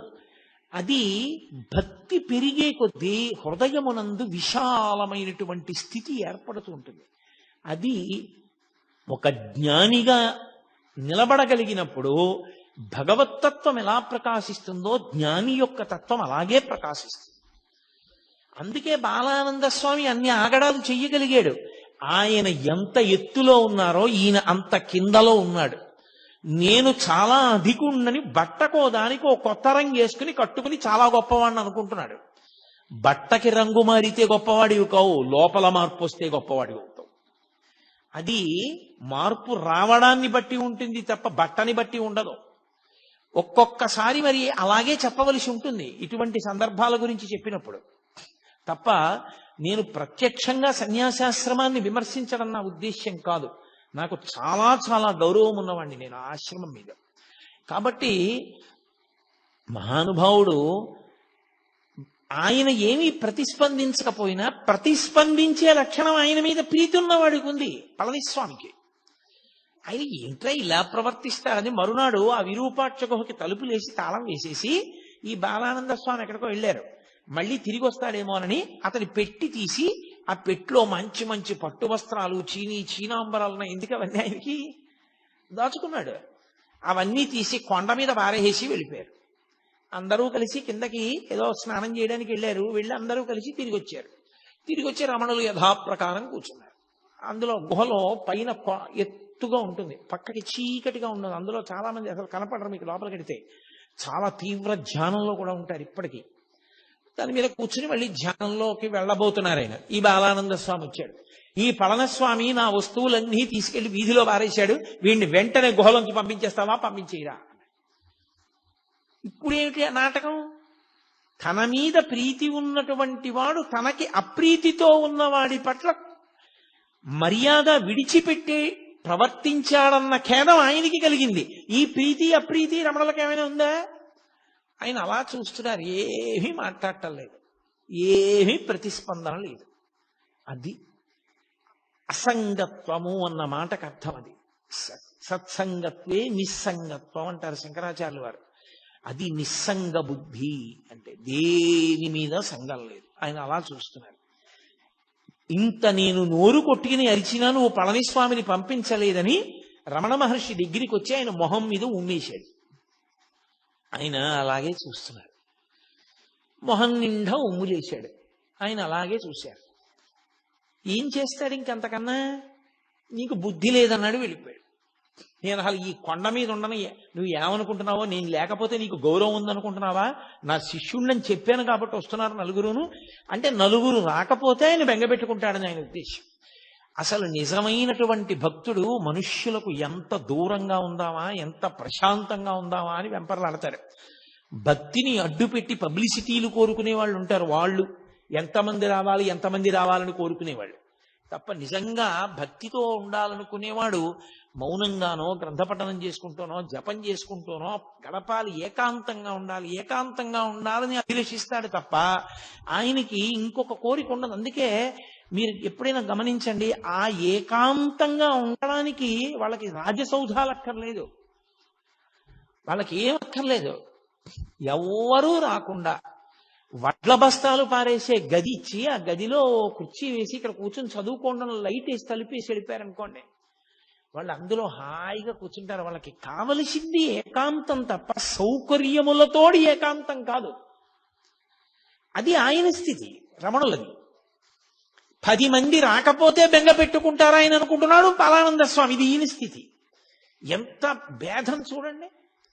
ఒక్క రమణ మహర్షి యొక్క జీవితాన్ని పరిశీలనం చేస్తే ఆత్మస్థితిని పొందినటువంటి యోగి ఎన్ని కష్టాలు అనుభవించవలసి ఉంటుందో ఆయన అర్థం చేసుకోలేని వాళ్ళు ఎంతమంది చుట్టూ చేరుతారో గమనిస్తే అది ఎంత కష్టమో, అసలు అలా నిలబడడం ఎంత కష్టపడి నిలబెట్టుకోవలసి ఉంటుంది. ఎందుకని ఎక్కడైనా ప్రతిస్పందించారనుకోండి, నోటి వెంట ఏదైనా అన్నారో అయిపోతుందంతే, ఆ మాట పోయిందంతే, తపస్సంతా భగ్నమైపోయింది. అలా కానీ రాగద్వేషములకు వశులయ్యారా మళ్ళీ పునర్జన్మల్లో కెడతారు. అందుకని ఎప్పుడూ ఆ స్థాయిలోనే నిలబడి ఉంటారు వాళ్ళు. ఉమ్ములేశాడు, వెళ్ళిపోయాడు, కిందకి వెళ్ళాడు, ఏదో రైలు ఎక్కాడు, వెళ్ళిపోతున్నాడు. ఈ కోపం మీద ఉన్నాడు కదూ, కోపానికి ఓ లక్షణం ఉంటుంది.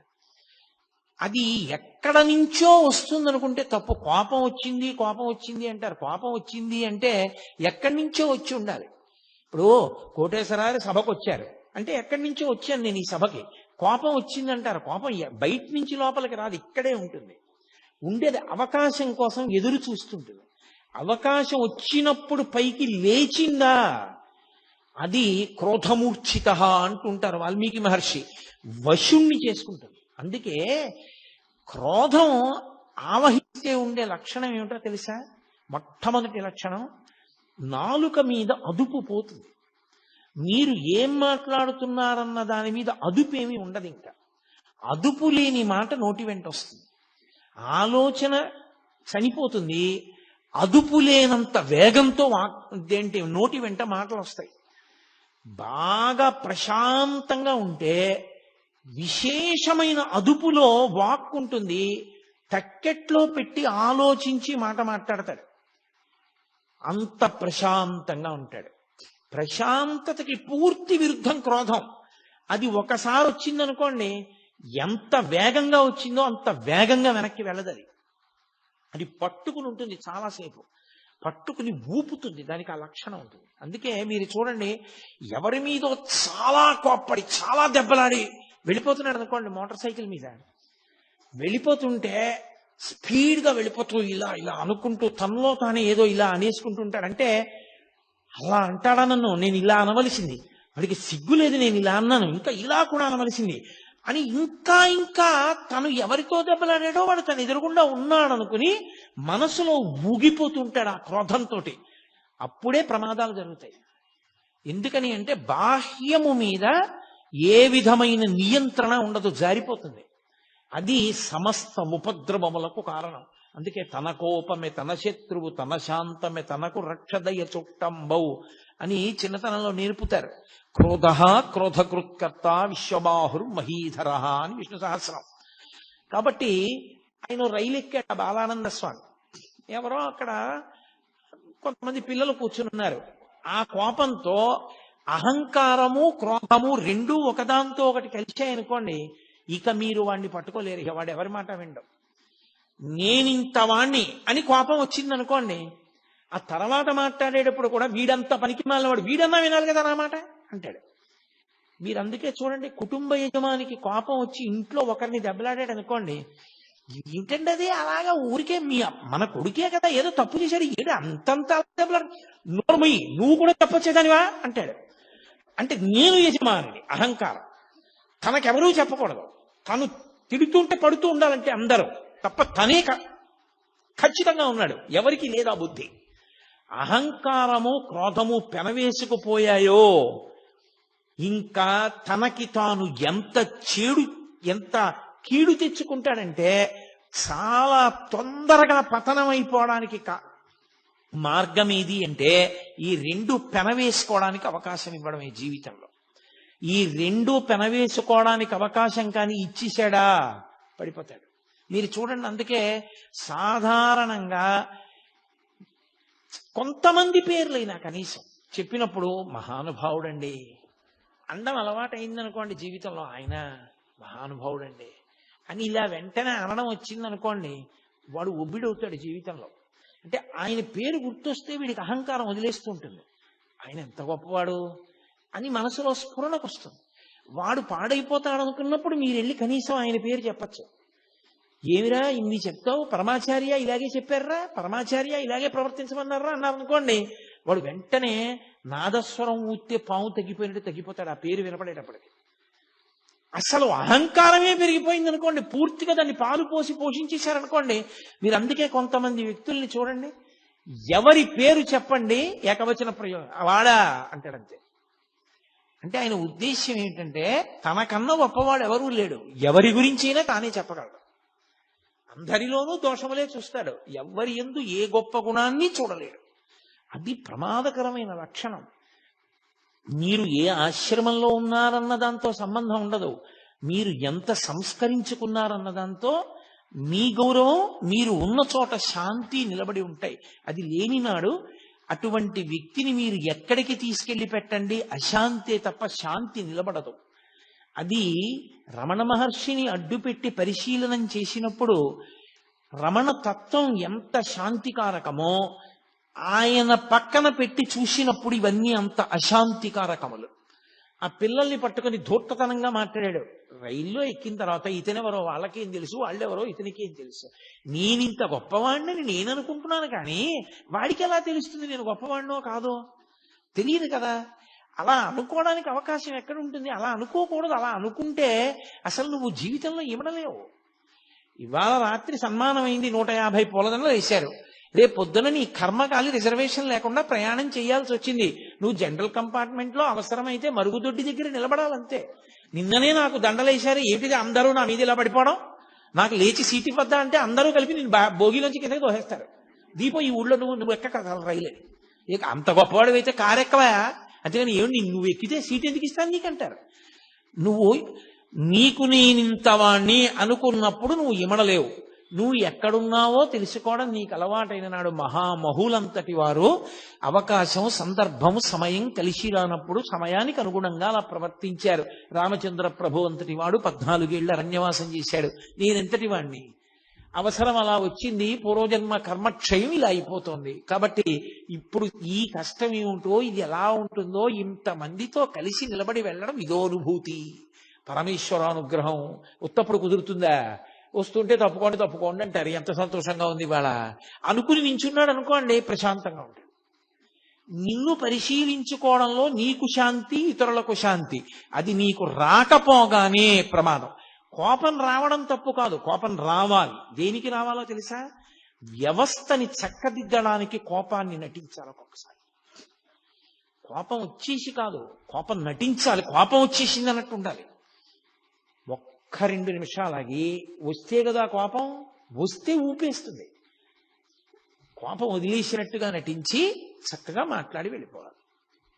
కోపము వ్యవస్థని దిద్దడానికి సాధనం అవ్వాలి తప్ప కోపమునకు తాను వశుడు కాకుండా ఉండాలంటే ఎంతో పరిశీలన ఉండాలి. అది మహానుభావులకు ఉంటుంది. వేషాలు కడితే ఎక్కడి నుంచి వస్తుంది? అందుకని ఆయన రైల్లోకి వెళ్ళాడు, ఆ పిల్లలతోటి దెబ్బలాట పెట్టుకున్నాడు. నా అంతటి వాడిని చెప్తుంటే బుద్ధి లేదా, నీ చెప్పిన పని చెయ్యొద్దా అన్నాడు. ఆ పెట్టేదో తీయమన్నాడు, వాళ్ళు తీయలేదు. వాళ్ళకి కోపం వచ్చింది. వెంటనే అతను కాలి చెప్పు తీసి ఒళ్ళంతా ముద్దర్లు పడేటట్టు కొట్టాడు. అయిపోయిందా అహంకారం? ఇప్పుడు నేను ఫలానా అన్నాడు, ఎక్కువ అంటాడు. అయిపోయిందా నీ గౌరవం? ఒకవేళ నువ్వు ఎవరో తెలుసు అని వెళ్ళి నించున్నారు. వెళ్ళి నించుంటే రైల్వే స్టేషన్లో ఆ రోజున నేను రైలు ఎక్కినప్పుడు ఏమైందో నీకు తెలిసిందా అని అడిగాడు. ఎంత విచిత్రమైన ప్రశ్న చూడండి. అంటే తనకి అవమానం జరిగిందని ఆయనకి తెలిసిపోయిందేమో. ఏమైంది నాకు తెలీదు అని ఆయన అన్నారనుకోండి, ఏమీ తెలియనట్టే ఉంటాడు. తెలిసింది అన్నారనుకోండి, సంగతి తెలిసిపోయింది కదా. నీ ముఖం మీద ఉమ్మేసి వెళ్ళబట్టే చెప్పులు ఎట్టి కొట్టారు ఒళ్ళంతా. నేను బుద్ధి లేనివాడిని అన్న విషయం నిరూపింపబడింది అక్కడ. నువ్వే గొప్పవాడివని తెలిసిపోయిందని కదా దాని ఉద్దేశ్యం. ఆయన ఏమీ అనలేదు, అలాగే అన్నాడు. అతనే అన్నాడు, నీ ముఖం మీద ఉమ్ము వేసి వెళ్ళాను కదా, ఒళ్ళంతా చెప్పులతో కొట్టారు. నీకు ఇంకా నా మీద ప్రతీకార భావన ఉందా ఉమ్మేశానని? ఎవరు లేరుగా నా చుట్టూ, నా మీద నువ్వు ఉమ్ములేయి అన్నాడు. చుట్టూ ఎవరూ లేరు కాబట్టి. అది మీరు ఒక సందర్భంగా తీసుకోకండి. నేను మీతో మనవి చేసేది అదే. మనుష్యులు అహంకారంతో ఉన్నప్పుడు ఉండేటటువంటి లక్షణాలు ఎలా ఉంటాయో, ఎప్పుడూ ఒక్కలా ఉండగలిగినటువంటి స్థితప్రజ్ఞుడు ఎలా ఉంటాడో, రమణుల జీవితంలో ఎన్ని సందర్భాలు, నేను ఎక్కడ చెప్పను, కొన్ని సంవత్సరాలు ప్రసంగం చేయాలి నేను ప్రతిదాన్ని విశ్లేషించడం మొదలు పెడితే. కాబట్టి ఆయన ఏమీ అనలేదు, ఊరుకున్నారు. ఊరుకుంటే అన్నాడు, మళ్ళీ అంతలో అహంకారం వచ్చింది. పూర్వస్థాయి తనకు ఉండాలి. అందుకని పద విరూపాక్ష గుహలో కూర్చుందాం, నీకు నేను ఇవాళ ఒక కొత్తది యోగ విద్య ఒకటి నేర్పుతాను పద అన్నాడు. ఆయన ఏమీ అనలేదు. ఆయన ముందు నడుస్తున్నాడు, ఈయన వెనకాల నడిచాడు. ఈయన కూర్చున్నారు, ఆయన కూర్చున్నాడు. కూర్చున్న తర్వాత అన్నాడు, ఇప్పుడు నేను నీకు యోగ విద్య నేర్పుతానన్నాను కాదు, ఊపిరి ఇలా తీ అని. ఆయన మామూలుగానే ఇలా చూస్తూ తీసుకుంటున్నారు, ఆయన ఏమీ చేయలేదు. అదే చెప్పాను, అలా ఊపిరి బిగబట్టడం, ఊపిరి వదలడం చేయకూడదని. అంటే ఏమిటి? వినేవాళ్ళకి చూసేవాళ్ళకి మళ్ళీ తను వచ్చినా సరే భయపడిపోయి ఆయనే గొప్పవాడు, నా గురువు అని రమణులు తనకి వశపడ్డారని తెలుసుకోవాలని. మళ్ళీ ఏదో అల్లరి చేస్తున్నాడు, ఇది ప్రశాంతంగా ఉండనివ్వట్లేదని పళనిస్వామి వాళ్ళు 10 మంది వచ్చారు.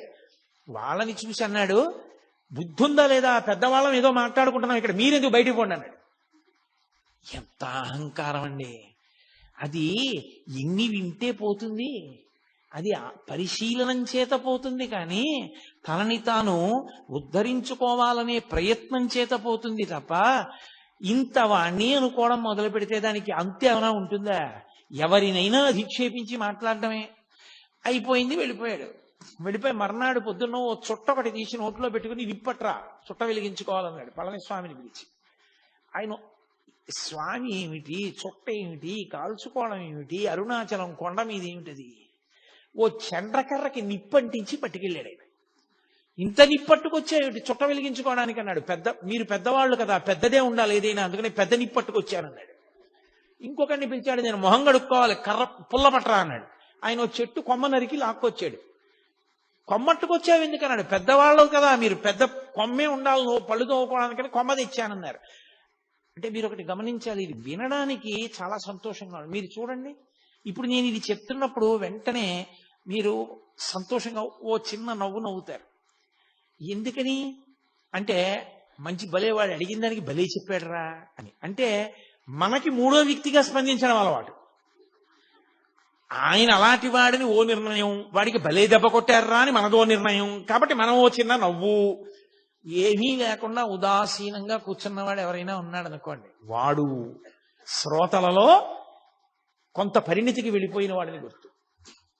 ఎందుకు వచ్చింది అది? రమణులు చూడు చక్కగా ఎందుకు వచ్చిన అల్లర్లు ఈ అహంకారంతో.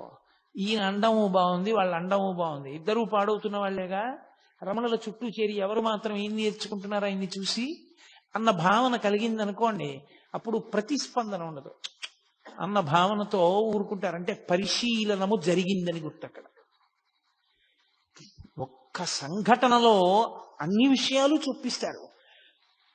సరే కొంతకాలం అయింది, ఇక్కడ నన్ను ఎవరూ లక్ష్య పెట్టట్లేదన్నాడు, మళ్ళీ వెళ్ళిపోయాడు, మళ్ళీ వచ్చాడు, దిగంబరంగా వచ్చాడు. ఈసారి వచ్చి నేను దేహాభిమానం అంతా పోయింది నాకు, అందుకని నేను గోచీ కూడా పెట్టుకోవట్లేదు అన్నాడు. అంటే ఆయన గోచీ పెట్టుకున్నారు కాబట్టి అంతకన్నా నేను గొప్పవాడిని. మళ్ళీ ఇదో విచిత్రం లోకంలో ఎలా ఉంటుందంటే, ఒక్కొక్కడు అసలు నేను ఏమీ పట్టించుకోనండి అని చాలా గొప్పగా చెప్పుకుంటుంటాడు. ఏమీ పట్టించుకోకపోతే నువ్వు అది ఎందుకు చెప్పుకోను? నేనేమీ పట్టించుకోనన్నది ఎందుకు పట్టుకుంది నేను? అది పట్టుకోకూడదు కదా, నువ్వు నిర్లిప్తంగా ఉండాలి. నేనండి ఏమీ పట్టించుకోవచ్చుమండి అని ఎంతో గొప్పగా చెప్తాడు దాన్ని తీసుకొచ్చి. లేకపోతే నాకు చాలా కోపం ఉండోయ్ అంటాడు. ఏడు అది అనా ఐశ్వర్యమా? సిగ్గుపడాలి నాకు చాలా కోపం ఉండోయ్ అని చెప్పడానికి. అది చెప్పుకోవడం కూడా ఏమిటి 10 మందిలోకి వచ్చి? అది రకరకాలుగా ఉంటుంది. నేను బట్ట కూడా కట్టుకోవట్లేదు, నాకు ఇప్పుడు దేహాభిమానం పూర్తిగా పోయిందన్నాడు. పరమ అసభ్యంగా ప్రవర్తించాడు రమణ మహర్షి ఎదుట. ఏమైందో, పరమేశ్వర శాసనం ఏమైందో, అతను ఇక అరుణాచల పర్వతం మీదకి ఎక్కలేదు, వెళ్ళిపోయాడు ఆ పోక.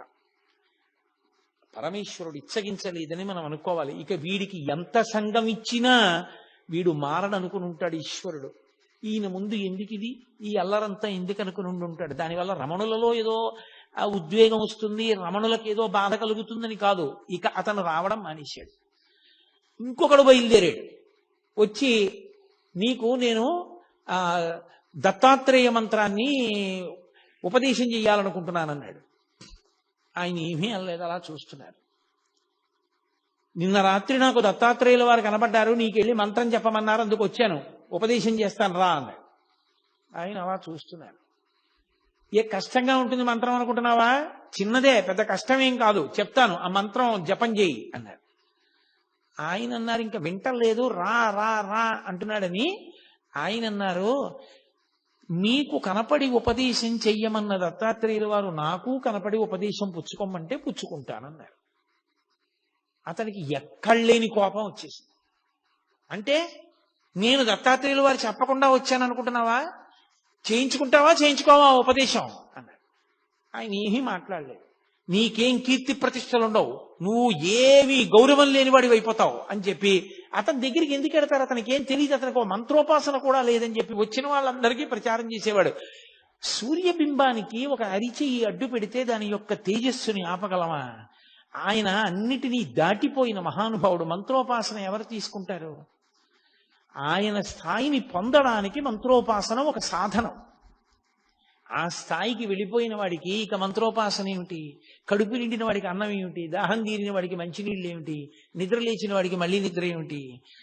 అది అవగతం లేకుండా, దాని మీద అవగాహన లేకుండా మేము గొప్పవాళ్ళం అనిపించుకోవాలని తాపత్రయంతో వచ్చి అక్కడికి చేరిన వాళ్ళు అన్నీ విడిచిపెట్టేశామన్న పేరుతో ఎంతమంది ఉన్నారో చూడండి. ఇంతమందిని తట్టుకున్నారు. ఒక 100 మంది తాగి వచ్చారు రోజు. వచ్చి మేము ఎక్కడో దక్షిణ దేశంలో ఉంటాం, అగస్త్య మహర్షి గుహలోకి వస్తుంటారు, అక్కడికి మిమ్మల్ని తీసుకురమ్మన్నారు, అందుకని చెప్పి నిన్ను తీసుకెళ్ళడానికి వచ్చాను, లే నిన్ను ఎత్తుకుపోతాం ఇక్కడి నుంచి అన్నారు. ఏమిటి ఆయన ఏమీ ప్రతిస్పందన లేదు, అలా చూస్తున్నారు. పళనిస్వామి వాళ్ళు అందరూ చుట్టూ కూర్చుని ఉన్నారు. వాళ్ళందరూ ఒక్కసారి బుద్ధుందా లేదా అని తిరగబడేసరికి 100 కూడా పలాయనం చిత్తగించారు. ఎంత మందితో ఎన్ని ఇబ్బందులు! మన దృష్టికోణంలో అయితే ఇవన్నీ ఇబ్బందులు. భగవాన్ రమణుల దృష్టికోణం అయితే లోకం యొక్క పోకడ. ఆ స్థాయికి చేరకపోతే అలా ఉంటుంది. మీరు చూడండి, లోకంలో ఒక స్థితి ఉంటుంది. అమ్మ కడుపున పుట్టినటువంటి పిల్లే అమ్మ అన్నం తింటోంది అనుకోండి, అది కొత్తగా ఎవరో బంధువుల ఇంటికి వచ్చింది. అమ్మ దానికి కడుపు నిండా అన్నం పెట్టి కూర్చోబెట్టి టీవీ చూడవే అని ఏదో బొమ్మలు కనపడేటటువంటిది పెట్టి చూడమంది. అమ్మ అన్నం తింటోంది, 4 ముద్దలు తినలేదు. ఇది వచ్చేసి, అమ్మ నువ్వు వచ్చేయి, అమ్మ నువ్వు వచ్చేయి, అమ్మ నువ్వు తొందరగా తినేసి వచ్చేయి, తొందరగా తినేసి వచ్చేయి అని తల్లిని పీకు తినేసి తల్లి తొడక్కి కూర్చుంటుంది. దాని పోరు పడలేక అమ్మ గబగబా తినేసి వెళ్ళిపోతుంది. ఈ పిల్లే అమ్మని అన్నం తినివ్వకుండా చేసింది. చాలా మంది పిల్లలు చూడండి, తల్లులకు బాగా తెలుస్తుంది. తల్లి అన్నం తింటున్నప్పుడే వాళ్ళకి మరుగుదొడ్డి అవసరం వస్తుంది. అమ్మ అందించుంటారు అంతే. ఆ తల్లి గవ్వ చేయి కడుక్కుని పాపం వెళ్ళి వాళ్ళ అవసరం తీర్చి మళ్ళీ వస్తుంది. ఏం చేయిస్తుంది? ఏదో మళ్ళీ కొంచెం తిని ఆ కడుపు నిండిపోయింది అనిపించుకుంటారు. కొడుతుందా పిల్లల్ని? అసహించుకుంటుందా? ఏంట్రా ఇంత యుక్తాయుక్త విచక్షణ లేకుండా ఈ పిల్లలు ఎప్పటికి పెద్దవాళ్ళు అవుతారా? ఏంట్రా అన్నం కూడా తిన్నవారు దిక్కుమాల సంతానం సంతానం సంతానం అని ఏడిచానంటుందా?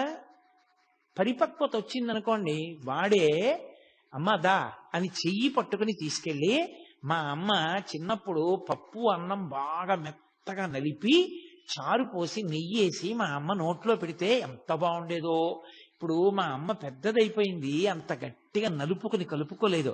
అమ్మ నేను కలిపి పెడతానుండని వేడి అన్నంలో పప్పు వేసి నెయ్యి వేసి మెత్తగా కలిపి చారు పోసి, అమ్మ మెత్తగా ఉంది నీకు ఇలా ఇష్టం కదా, అమ్మ నువ్వు తిను అని, అమ్మ చేతికి సరిగ్గా పట్టుకోదేమో నీకు చెయ్యి వణుకుతుంది, ఇదిగో ఈ చెంచాతో తిను అని చెంచా కూడా వేసి, అమ్మ చెంచాతో ఇలా ఇలా అంటూ కింద పడేసుకుంటా, అమ్మ నేను పెడతానుండు అని చెంచాతో తీసి అమ్మ నోట్లో పెడతాడు.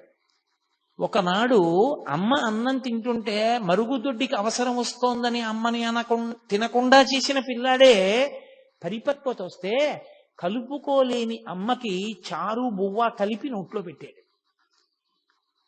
ఇది తల్లికి తెలుసు, తల్లిది పరిణతి, తల్లిది ప్రేమ, ఆ ప్రేమ చేత క్షమిస్తుంది తప్ప. మనమందరం అంటాం నా కూతురి మీద నాకు ప్రేమ, అందుకని ఏమే సమయానికి అంటారు మీరు దాన్ని అన్నం తిన్నవరా ఏమి అంటే నా కూతురు మీద నాకు ప్రేమ. నాన్నగారండి దాన్ని ఏమనకండి పర్వాలేదు నేను మళ్ళీ తింటాను కదా అంటుంది. కానీ నేను ఎక్కువ దెబ్బలాడాను అనుకోండి, నా మనవన్నో మనవరాలనో నా కూతురు తట్టుకోలేదు. అంటే నాకు మనవలు ఉన్నారనుకుంటున్నారేమో, లోకం పోకడ చూసి నేను నా తాతగా నా స్థానాన్ని నేను ఊహ చేస్తూ ఉంటాను. నేను తొందరపడకూడదు సుమా, ఇలా ఉంటుంది తల్లి స్థానం అని. కాబట్టి తల్లి ప్రేమ ఉంది కాబట్టి కదా వాడు పరిపక్వత పొందాడు. తల్లికి ఆ ప్రేమ లేదనుకోండి, అన్నం తినే వేళటికే పిలుస్తావురా అని చెప్పి రోజూ కొట్టేసింది అనుకోండి వాడిని, వాడు ఏమైపోయి ఉండేవాడు. వాడు జ్ఞాని లక్షణం పరిపక్వత లేని పిల్లల వంక చూసినటువంటి కన్న తల్లిని చూసినట్టు చూస్తారు తప్ప కష్టాన్ని భరించిన వాళ్ళలా వాళ్ళు చూడరు. వీడు ఇలా ప్రవర్తించాడు నేను ఎలాగో అలా భరించానని వాళ్ళు అనుకోరు. పరిపక్వత పొందలేదు, ఆ స్థాయి రాలేదు. పరమేశ్వరుడు అనుగ్రహించాలి. ఇటువంటి వ్యగ్రతలకి ద్వంద్వములకు లోను కాకుండుగాక, ప్రశాంతముగా ఉండుగాక అని నేను ఇందాక చెప్పానే. సినిమా చూస్తూ మనం పోలీస్ స్టేషన్కి ఎలా వెళ్ళాము అలా చూస్తూ ఉంటారు వాళ్ళు. అది అలా ప్రతిస్పందన లేకుండా పరిపూర్ణ ప్రేమతో అపరాధాలని మన్నించేస్తారు కాబట్టే మళ్ళీ ఎప్పుడూ ఎక్కడా దాని గురించి చెప్పరు. ఏ తల్లి అయినా పెరిగిన ఏ పిల్లల గురించి అయినా వీడి చిన్నప్పుడు ఇలా నన్ను ఇబ్బంది పెట్టేవాడిని కానీ, లేకపోతే చిన్నప్పుడు వీడికి జ్వరం వస్తే నేను అన్నం మానేశానని కానీ ఏ తల్లి అయినా చెప్తుందా? చెప్పదు. అదేమిటి ఆ చేయడం నా కర్తవ్యం, నా అదృష్టం తల్లిగా అంటుంది తప్ప అది తన గొప్ప అనుకోదు. ఒక జ్ఞాని యొక్క స్థితి అంతే, అలాగే ఉంటుంది. ఈ మిడిమిడి పోకడంతా ఎక్కడుంటుందంటే ఈ మధ్యలో ఉన్న వాళ్ళ దగ్గరే ఉంటుంది. నేనేదో ఉద్ధరించేశాను, నేనేదో గొప్పవాడిని, వాడు నా చేత ఉద్ధరింపబడ్డాడు, వాడు నా మాట వినద్దా, వీడు నా మాట వినకుండా పోయాడు, వాడి మీదేదో కక్ష, వీడి మీదేదో ప్రేమ, ఇవన్నీ ఇంకా పరిపక్వత రానంతసేపే తప్ప అది వచ్చిన తరువాత లోకమంతటి పట్ల దయయే తప్ప ఇంకొక భావన ఉండదు. ఒకరితో సంగం ఉండదు, ఒకరితో ప్రీతి ఉండదు, ఒకరి పట్ల అప్రీతి ఉండదు. వీళ్ళు మా అమ్మ అందుకని ఏదో ప్రేమ, వీళ్ళు మా అమ్మ కాదు అందుకని వాళ్ళ మీద తక్కువ భావన, అలా ఏం ఉండవు.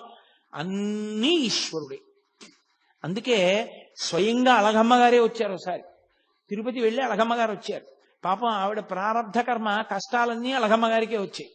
ఆ పెద్ద కొడుకు నాగస్వామి శరీరం వదిలిపెట్టేశాడు. ఆ చిన్నవాడు పాపం ఆ పిల్లవాడు ఆ మూడో సంతానం, రెండోవాడు వెంకటరామన్ రమణ మహర్షి, మూడో పిల్లవాడు ఆ నాగసుందరం. ఆయన ఏదో ఒక దేవాలయంలో గుమాస్తాగా చేరి ఉన్న ఇల్లు కూడా అమ్మేసుకున్నారు. ఆ పిల్లవాడు కష్టపడి ఆ ఇంటినంతటినీ పోషిస్తుండేవాడు. ఏదో ఆవిడ తిరుపతి క్షేత్రానికి వచ్చి స్వామి దర్శనం చేసుకుని దగ్గర కదా అని అరుణాచలం వెళ్ళి ఈ పిల్లవాడిని చూసింది. చూసి ఎంతో ఏడిచింది. మొట్టమొదటిసారి వెళ్ళినప్పుడు ఎంత ఏడ్చిందో 2 రోజులు కొడుకుని వచ్చి. మన చిత్రం ఏమిటో తెలుసా, పినతండ్రి కూడా గుర్తుపట్టలేదు. కానీ పెద్ద పెద్ద గోళ్లు పెరిగిపోయి ధూళి ధూసరమైన శరీరంతో గోచి పెట్టుకుని ఒక బండ మీద వెల్లకిలా పడుకుని ఉన్నారు. అలగమ్మ గారు వెళ్ళేటప్పటికి రమణ మహర్షి చూడగానే గుర్తుపట్టింది అలగమ్మ గారు. ఎంత ఏడ్చిందో, అంత తల కొట్టుకుంటున్నా ఏడుస్తున్న స్వామి మాత్రం పరమ ఉదాసీనంగా అలాగే ఉన్నారు. ఏ ప్రకంపనలు లేవు ఆయనలో, ఏ భావస్పందనలు లేవు. చుట్టూ ఉన్న వాళ్ళు అయ్యో అమ్మంటోందంత ఏడుస్తోంది, కనీసం జవాబు చెప్పద్దా అన్నారు. ఆయన నోటుతో మాట్లాడితే కదూ, ఓ కాగితం ఇమ్మని దాని మీద వ్రాశారు. కర్త ఎవరి ప్రారబ్ధానుసారం వారిని ఆడిస్తూ ఉంటాడు. మనం కావాలనుకున్నవి జరగాలని లేదు, జరగాలనుకున్న వాటిని మనం ఆపలేము. కాబట్టి ఏది ఎలా జరుగుతుందో దానిని అంగీకరించడమే సర్వ విధముల శ్రేయస్కరము. అదే మొట్టమొదటి ఉపదేశం. ఆయన జీవితంలో వ్రాతపూర్వకంగా కాని నోటితో కాని చేసిన మొట్టమొదటి ఉపదేశం అదే. కాగితం మీద వ్రాసి అలగమ్మ గారికి ఇచ్చారు. ఇక ఈ పిల్లవాడు రాడు, ఈ పిల్లవాడి యొక్క స్థాయి వేరని ఆమె స్థాయిలో ఆవిడ ఏమనుకుంటారు ఒక తల్లిగా, ఏమిటో కొడుకుని ఇంత కష్టపడ్డాను, పెంచాను, పెద్ద చేశాను, ఇలా అయిపోయాడు అనుకుని పాపం ఆవిడ వెళ్ళిపోయారు. ఆ తరువాతి కాలంలో మళ్ళీ ఆవిడికి ఇంకా జీవితం మీద విరక్తి వచ్చింది. విరక్తి రావడానికి కారణం కూడా భగవంతుడు అందుకే ఒక్కొక్కళ్ళకి ఒక్కొక్కటి ముందే ఇచ్చేస్తాడులా ఉంది. ఆవిడికి దక్షిణామూర్తి స్తోత్రం, వేదాంత స్తోత్రాలంటే ఇష్టం ఉండడం, ఎప్పుడూ వాటిని మననం చేయడం, ఆవిడికి కొన్ని వేల వేదాంత సంబంధమైన పాటలు నోటికొచ్చుట అలగమ్మ గారికి. అవన్నీ పాడుకుంటూ గడిపేవారు. ఆవిడ ప్రారంధం ఏమిటంటే ఆఖరికి ఆ మూడో కొడుకు నాగసుందరంకి పెళ్లి చేశారు. ఆ పెళ్లి చేస్తే పెద్దవాడు అసలు సంతానం లేకుండానే ఆయన శరీరం వదిలేశాడు నవయవ్వనంలో ఉండగా. ఇక మూడోవాడు పెళ్లి చేశారు, ఓ కొడుకు పుట్టాడు, భార్య చనిపోయింది. చనిపోతే పాపం ఆ చిన్న పిల్లవాడిని ఈయనేం పెంచగలడు, తీసుకెళ్లి మళ్ళీ పినతండ్రి గారి భార్య జానకి అమ్మాள் నెల్లియప్ప అయ్యర్ గారి భార్య జానకి అమ్మాள் గారికి ఇచ్చారు. ఆవిడ అప్పటికి వృద్ధురాలు అయిపోయింది. ఆవిడ ఏం పెంచగలదు పిల్లని? మళ్ళీ ఆ పిల్లాన్ని తీసుకెళ్లి ఆ పిల్లవాడి మేనత్త అలవేలుమంగ ఆఖరి పిల్ల, ఆ పిల్లకి ఇచ్చారు. ఆ పిల్ల ఏదో సాకుతోంది, ఎక్కడ చూసినా అప్పులు, తగిన ఉద్యోగమా లేదు, భార్య చచ్చిపోయింది, కొడుకునా ఎవరో పెంచుతున్నారు. అసలు ఎందుకు ఇంకా బతకాలనిపించింది ఆయనకి. ఈలోగా అలగమ్మ గారు మెల్లిగా కొడుకు దగ్గరికి వెళ్ళిపోయారు. ఇది ఒక విచిత్రమైన సంఘటన. భగవాన్ రమణుల జీవిత చరిత్ర మొత్తం మీద చాలా కాలం నాకు అనుమానం ఉండిపోయిన సందర్భం ఇదొక్కటే. ఆ తర్వాత నాకు పరమేశ్వరానుగ్రహం వల్ల యథార్థంగా చెప్పాలంటే రమణ మహర్షి ఒక వ్యక్తి రూపంలో అనుమానాన్ని తీర్చారు. అప్పటి వరకు నాకు ఇది ఎందుకు అలా జరిగింది అని అర్థమయ్యేది కాదు. అలగమ్మ గారు కొడుకు దగ్గరికి వెళ్ళిపోతానని చెప్పి అరుణాచలం వెళ్ళిపోయి అరుణాచలంలోనే ఒకరి ఇంట్లో ఉండేవారు. ఆవిడికి విరూపాక్ష గుహలోనే ఉండాలి కొడుకుతో అని కోరిక. కూతురు అలమేలమంగ అడిగిందమ్మా, మా ఇంటికి వచ్చేసేయమ్మా, మాతో ఉండమని. అయినా కూడా కొండ మీదకి వెళ్ళిపోయి, సరే పెద్ద ఆవిడ ఉన్నంత కాలం ఉండదు, ఇంకా ఆవిడ కిందెందుకని ఆవిడ్ని కూడా విరూపాక్ష గుహకి తీసుకొచ్చేశారు. అది చిన్న గుహ, బయటకు చిన్న గదిలా ఉంటుంది, లోపల గుహ ఉంటుంది. అక్కడే ఈవిడే ఉండేవారు. అక్కడ ఈవిడిది ఆచారం, సంప్రదాయం, తడి పొడి మడి మైల ఆచారము ఈవిడిది. ఆయనేమో అగ్నిహోత్రం, మహాజ్ఞాని, ఆయన అన్నిటికీ అతీతుడు. ఆయన దగ్గరికి వచ్చి ఒకప్పుడు ఒక వ్యక్తి ఏడిచాడు, నేను ఎన్ని కష్టాలు పడుతున్నానో నేను చేసిన పాపాలేనని. ఆఖరికి విని విని విని విని విని ఎప్పుడూ మాట్లాడని భగవాన్ రమణులు అన్నారు, అన్ని పాపాలున్నాయా నిన్ను బాధపెట్టడానికి అన్నారు. చాలా పాపం చేసేసానన్నాడు. నాకు ఇచ్చేస్తావా, పుచ్చేసుకుంటానో, అప్పుడు నీకు శాంతమా అన్నారు. ఇచ్చేస్తాను, పుచ్చేసుకుంటారా అన్నాడు. ఇచ్చేసేయి అన్నాడు. అయితే నీళ్లు పోసి ధార పోసి నేను పుచ్చేసుకుంటాను ఆ పాపాలన్నారు. ఆయన చేతులు చాపారు, అతను నీళ్లతో ధార పోసేశాడు. నా పాపాలన్నీ నీకు ఇచ్చేస్తున్నాను. ఆయన పుచ్చేసుకున్నారు. పుచ్చేసుకుంటే ఏమైనా అయిపోయిందా? ఇప్పుడు ఆయన్ని పాపాలు బాధిస్తాయని మీరు అనుకుంటున్నారా? ఒక్క విషయం గుర్తుపెట్టుకోవాలి. ఓ కొవ్వొత్తి వెలుగుతోందనుకోండి, దాని మీద నేను నీటి బొట్టు వేశాననుకోండి, కొవ్వొత్తి నిధనం అయిపోతుంది.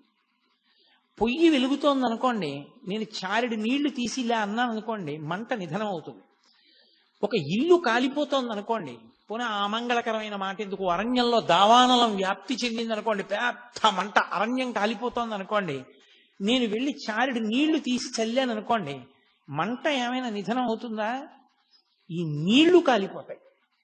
నీరు నిప్పు నార్పాలి, కానీ అంత మంటలో చారెడు నీళ్లు పడితే మరిగి ఆవిరైపోతాయి, కాలిపోతాయి. అవి ఆర్పవలసిన నీరు కాలిపోయింది మంటలో. ఎందుకని? మంట పెద్దది, నీరు తక్కువ.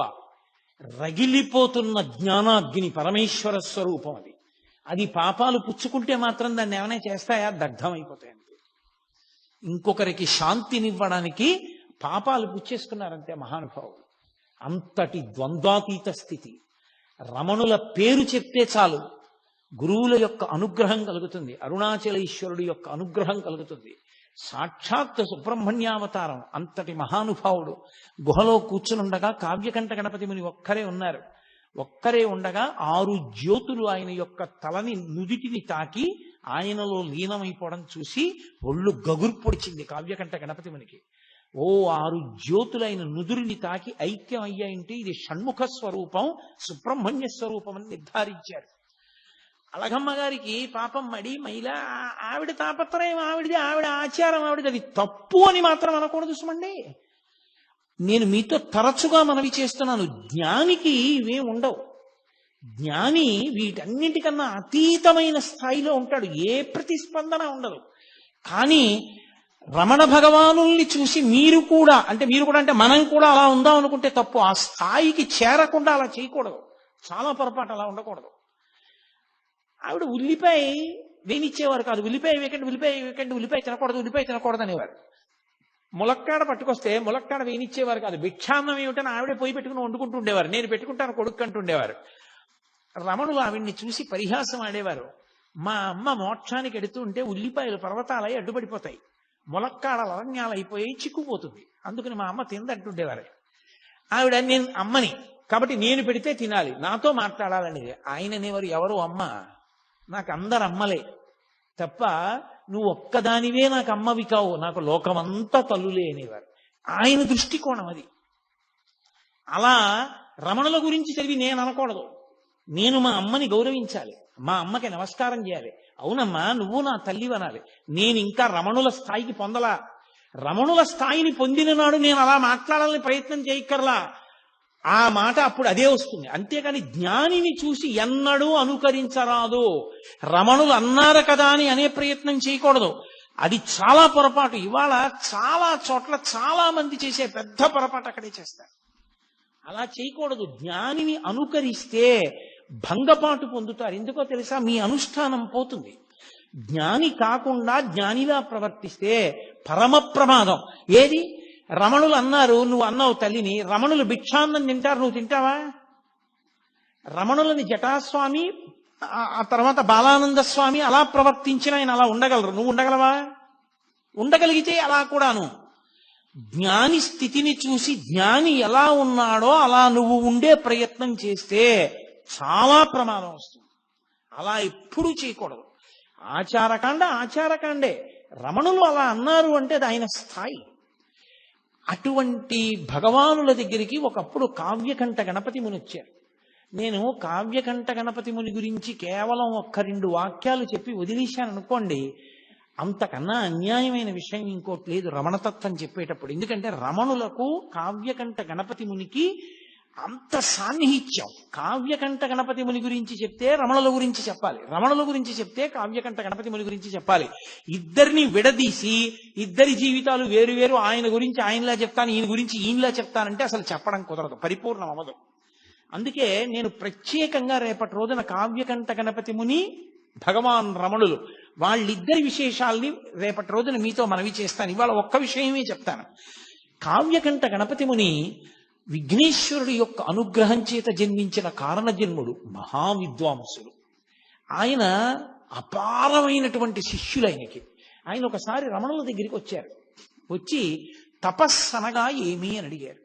నాకు నిజంగా తెలుసుకోవాలనుంది, మంత్రజపంతో తపస్సుని పొందాలి అంటే ఏం చెయ్యాలి, జపంలో ఏది తపస్సు అని అడిగారు. అంతటి మహావిద్వాంసు. రమణ మహర్షి అన్నారు, నోరు విప్పి మాట్లాడారు. మంత్రజపం చేసినప్పుడు ఆ మంత్రం యొక్క స్వరం ఎక్కడ నుంచి బయటికి వస్తోందో ఆ మూల స్థానంలోకి లయమైపోవడమే జపం. మాట మాట్లాడుతున్నప్పుడు ఆ మాటలన్నీ ఎక్కడ ఉత్పత్తి అవుతున్నాయో ఆ ఉత్పత్తి అవుతున్న స్థానంలోకి లయమైపోవడమే తపస్సు. దీనికే తపస్సు అంటారన్నారు. అనగానే వెంటనే సంస్కృతంలో రమణ పంచకం చదివారు కావ్యకంఠ గణపతి ముని. చదివి, మహానుభావ, ఎన్నో గ్రంథాలు చదివాను కానీ ఇలా చెప్పిన వాణ్ణి నేను చూడలేదు. వెంకటరామన్ అని పిలుస్తున్నారు, కాదు, ఈయనకి నేను సరి అయిన పేరు ఇప్పుడు నేను ఉంచుతున్నాను. ఇక ఇవాళ నుంచి ఇన్ని అందరూ రమణ మహర్షి అని పిలవండి. ఈయన రమణ, లోకములను రమింపచేస్తారు. కాబట్టి మహర్షి. ఎందుకు మహర్షి అంటున్నానంటే, ఊర్ధ్వరేతస్కుడై, శాపానుగ్రహ సమర్థుడై, ఇంద్రియములను గెలిచినటువంటి వాడై, పరమేశ్వర తత్వాన్ని జీర్ణం చేసుకున్నవాడై, బ్రహ్మమును తెలుసుకుని బ్రహ్మముగా నిలబడినవాడు కాబట్టి త్రికాల వీధి కనుక ఈయన్ని మహర్షి అని పిలుస్తున్నాను. భగ అది ఉన్నవాడు భగవానుడు, పరమేశ్వరుడు అని పిలుస్తాం. భగము అంటే 6 ఉండాలి. ఆ 6 ఐశ్వర్యము, సమగ్రత్వము, ధర్మము, యశస్సు, శ్రియము, జ్ఞానము, వైరాగ్యము. ఈ 7 ఉంటే భగవంతుడు అని పిలుస్తారు. ఈ 7 పుష్కళంగా ఆయన యందు ఉన్నాయి. అపారమైన తపస్సు చేత మహర్షి అయి ఈ 7టిని పరమేశ్వరుడితో సమానంగా పొందారు కనుక ఇక నుండి వీరిని భగవాన్ రమణ మహర్షి అని పిలవండి అన్నారు. కావ్యకంఠ గణపతి ముని పెట్టినటువంటి పేరే భగవాన్ రమణ మహర్షి అన్న పేరు తరువాతి కాలంలో లోకంలో ప్రచారమైంది. అటువంటి రమణులు అరుణాచల పర్వతం మీద తిరుగుతుండగా వారికి కేవలం మనుష్యులతోటి సంబంధం కాదు, మీరు తపోనిష్టాగరిష్ఠులైనటువంటి వారు ఉన్న ప్రదేశాల్ని పరిశీలనం చేస్తే అక్కడ వారి తపస్సు యొక్క ప్రకంపనల చేత, తప ప్రభావం చేత సమస్త జీవులు వాటి మధ్య ఉన్న వైరాన్ని మరిచిపోయి ఏది దేన్ని చెనకదు. ఆయన స్కందాశ్రమానికి వెళ్ళారు. శిష్యులందరూ కలిసి ఆ పైన నీటి కయ్య, మామిడి చెట్లు అవి ఉన్నాయని అక్కడ చదును చేసి 2 గదులు ఆయన ధ్యానం చేసుకోవడానికి పర్వత గుహలా ఉండేటటువంటి ఓ గదిని నిర్మాణం చేశారు. నిర్మాణం చేసి ఆయన సుబ్రహ్మణ్యావతారం అని స్కందాశ్రమము అని పేరు పెట్టారు. ఇప్పటికీ చూడొచ్చు, అరుణాచల పర్వతం ఎక్కి చూడొచ్చు స్కందాశ్రమాన్ని. ఆ స్కందాశ్రమంలో ఆయన ఉండే రోజుల్లో ఒక పెద్ద పాము ఒకటి వెడుతోంది. అందరూ భయపడేవారు. ఆయన దాన్ని తేరిపారి చూస్తున్నారు. అది ముందు నడుస్తోంది, రమణులు వెనకాతల నడుస్తున్నారు. కావాలని కాదు, ఆయన వెడుతున్నారు, అది ముందు వెడుతోంది. అది ఒక 2 రాళ్ల మధ్యలోకి వెళ్ళింది. వెళ్ళి కొంచెం ఇరుకున పడినట్టు అనిపించింది దానికి. ఆయన వెనకనే నడుస్తూ దగ్గరగా వచ్చారు. అదొక్కసారి తలెత్తి పడగ విప్పింది. ఆయన దాని కళ్ళల్లోకి అలా చూశారు. అది పడగ వాల్చేసి ఆయన పాదాల దగ్గరికి వచ్చింది. అది అప్పటి నుంచి రమణ మహర్షి శరీరం మీద ఎక్కి తిరిగే ప్రయత్నం చేస్తుండేది. అది ఆయన కాళ్ళు పట్టుకొని కాళ్ళు ఎక్కాలని చూసేది. ఏది? ఒక భయంకరమైన సర్పం. ఆయన దగ్గరకు వస్తే సమస్త ప్రాణులు శాంతి పొందేవి. ఆయన సోఫాలో కూర్చుండగా ఒక ఆయన 2 చిరుతపులి పిల్లల్ని తీసుకొచ్చాడు. అవి అకస్మాత్తుగా ఎగిరి సోఫా మీదకి ఎక్కితే 2 చిరుతపులి పిల్లలు ఏమవుతాయో అనుకున్నారు. ఆయన రెండిటిని దగ్గరికి తీసుకుని 2 చిరుతపులి పిల్లల మీద చేతులు వేశారు. అవి పిల్లి పిల్లల్లా కళ్ళు మూసుకుని ఆయన తొడ మీద తలలు పెట్టుకు పడుకున్నాయి. దాన్ని ఫోటోలు కూడా తీశారు కొంతమంది ఆ కాలంలో. అవి చాలా అలభ్యం, చాలా కష్టం మీద దొరుకుతాయంటారు. అలాగే కోతులలో తెగలు ఉంటాయి. ఒక తెగకి ఇంకొక తెగకి పడదు. 2 తెగలు దెబ్బలాడుకుని విపరీతంగా కొట్టుకునేవి. కోతికి కృతజ్ఞత ఎక్కువ, కోతి కృతజ్ఞత ప్రకటించదు. అది దాని లక్షణం. దాని లక్షణాల్లో ఒకటి కోతికి. అది 2 తెగలు దెబ్బలాడుకుని రమణులు విరూపాక్ష గుహ బయట ఉండగా వచ్చి చెట్ల మీద కూర్చుని ఇటువైపు కొన్ని వేల కోతులు, అటు కొన్ని వేల కోతులు కూర్చుని కిచకిచలాడుతూ దీని రాజు దాని రాజు పరస్పరం చాడీలు చెప్పుకునేవి. ఇటు తిప్పి వినేవారు. ఆఖరికి మీరు ఇలా దెబ్బలాడుకోకూడదు, నీ తప్పే, క్షమార్పణ చెప్పు, వెళ్ళిపోండి అంటే అది కిచకిచలాడి వెళ్ళిపోయేది. ఆయనకి ఎలా అర్థమయ్యేది? కోతి కిచకిచలాడితే ఆయనకి ఎలా తెలుసు? అన్ని వేల కోతులు తీర్పుగా ఆయన దగ్గరికి ఎందుకు వస్తాయి? అంటే మనిషి యొక్క మనసులో ఉన్న భావాలు అర్థం చేసుకోవడానికి భాష ఏమో కానీ ఆ మనసు కూడా భావాన్ని ఏ ఆత్మ ప్రకాశం వల్ల పొందుతుందో ఆ ఆత్మగా నిలబడగలిగిన వాడికి ఎదుటి ఆత్మలోని భావనలు ఎందుకు తెలుసుకోలేడు? అందుకని ఆయనకి ఇంకా భాషతో సంబంధం ఉండేది కాదు. ఒకప్పుడు ఆయన ఆశ్రమంలో ఉన్నప్పుడు నేపాల్ దేశం నుంచి ఆ రాజుగారి యొక్క సామంతరాజు వచ్చాడు. వచ్చి నేను రమణ మహర్షితో మాట్లాడాలన్నాడు. నీకు తమిళం వచ్చా అన్నారు. తమిళం రాదు, గోర్ఖా భాష మాట్లాడతాడు ఆయన. గోర్ఖా భాష మహర్షికి రాదన్నారు. నేను మాట్లాడతానన్నాడు. రమణ మహర్షి వచ్చి సోఫాలో కూర్చున్నారు. ఈయన వెళ్ళి గోర్ఖా భాషలో ఏవేవేవో అడిగాడు. ఆయన కళ్ళల్లోకి అలా చూశారు ఒక 5 నిమిషాలు. మహానుభావ, చాలా సంతోషం, నాకు అంతా అర్థమైపోయింది, వెళ్ళిపోయాడు.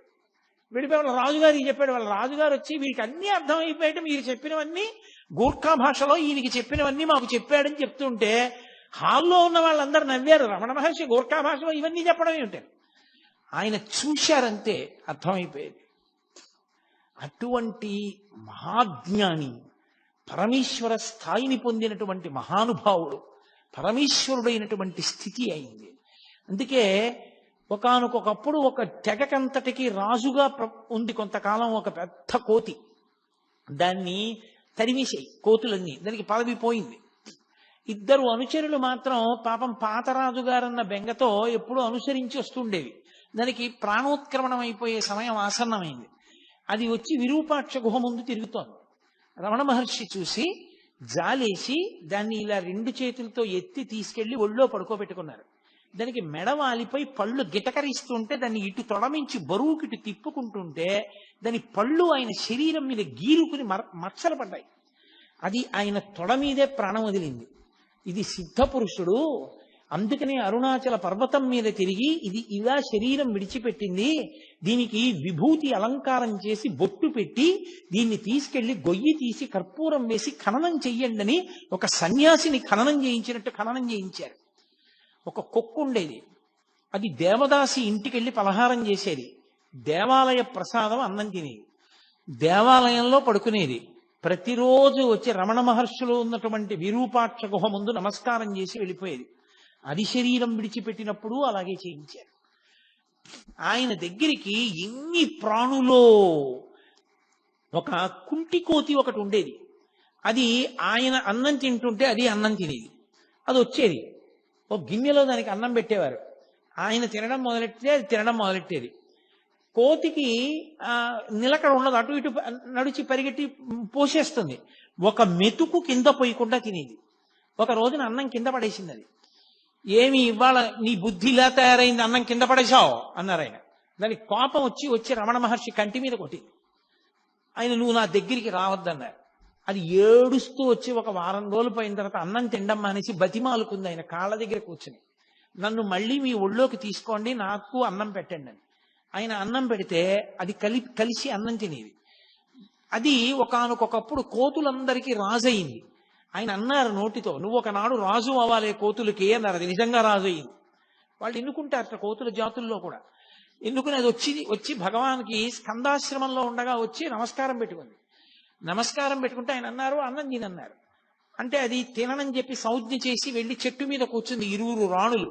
వానర జాతిలో ఏంటంటే అంతవరకు ప్రభువుగా ఉన్నవాడి రాణులు కొత్త ప్రభువుకి రాణులు అయిపోతారు. అందుకని రాణులతో కూర్చునుంది. అందుకని అక్కడ అన్నం తింది. ఆ తర్వాత ఇన్ని ప్రాణులు, ఒక ప్రాణి కాదు. ఆ కూరలవ్వ అని ఒక ఆవిడ ఉండేది. ఆవిడ పాపం ఆకుకూరలు తెచ్చి ఉడికించి రమణ మహర్షికి పెడుతూ ఉండేది అరుణాచల పర్వతం మీద ఉన్నప్పుడు. ఆవిడ మహాతల్లి లక్ష్మి అనేటటువంటి ఒక ఆవు రూపంలో పుట్టి ఆశ్రమానికి వచ్చింది. మహర్షి చెప్తూ ఉండేవారు, ఈవిడ కూరలవ్వ ఇప్పుడు లక్ష్మి అన్న గోవుగా వచ్చిందని చెప్పేవారు. దానికి ఎంత స్వాతంత్రం, అది తిన్నగా రమణ మహర్షి దగ్గరికి వచ్చేది. ఆయన కౌపీనం ఒకటే పెట్టుకుని కూర్చుని ఉండేవారు. ఆయన ఒళ్ళంతా నాకేసేది.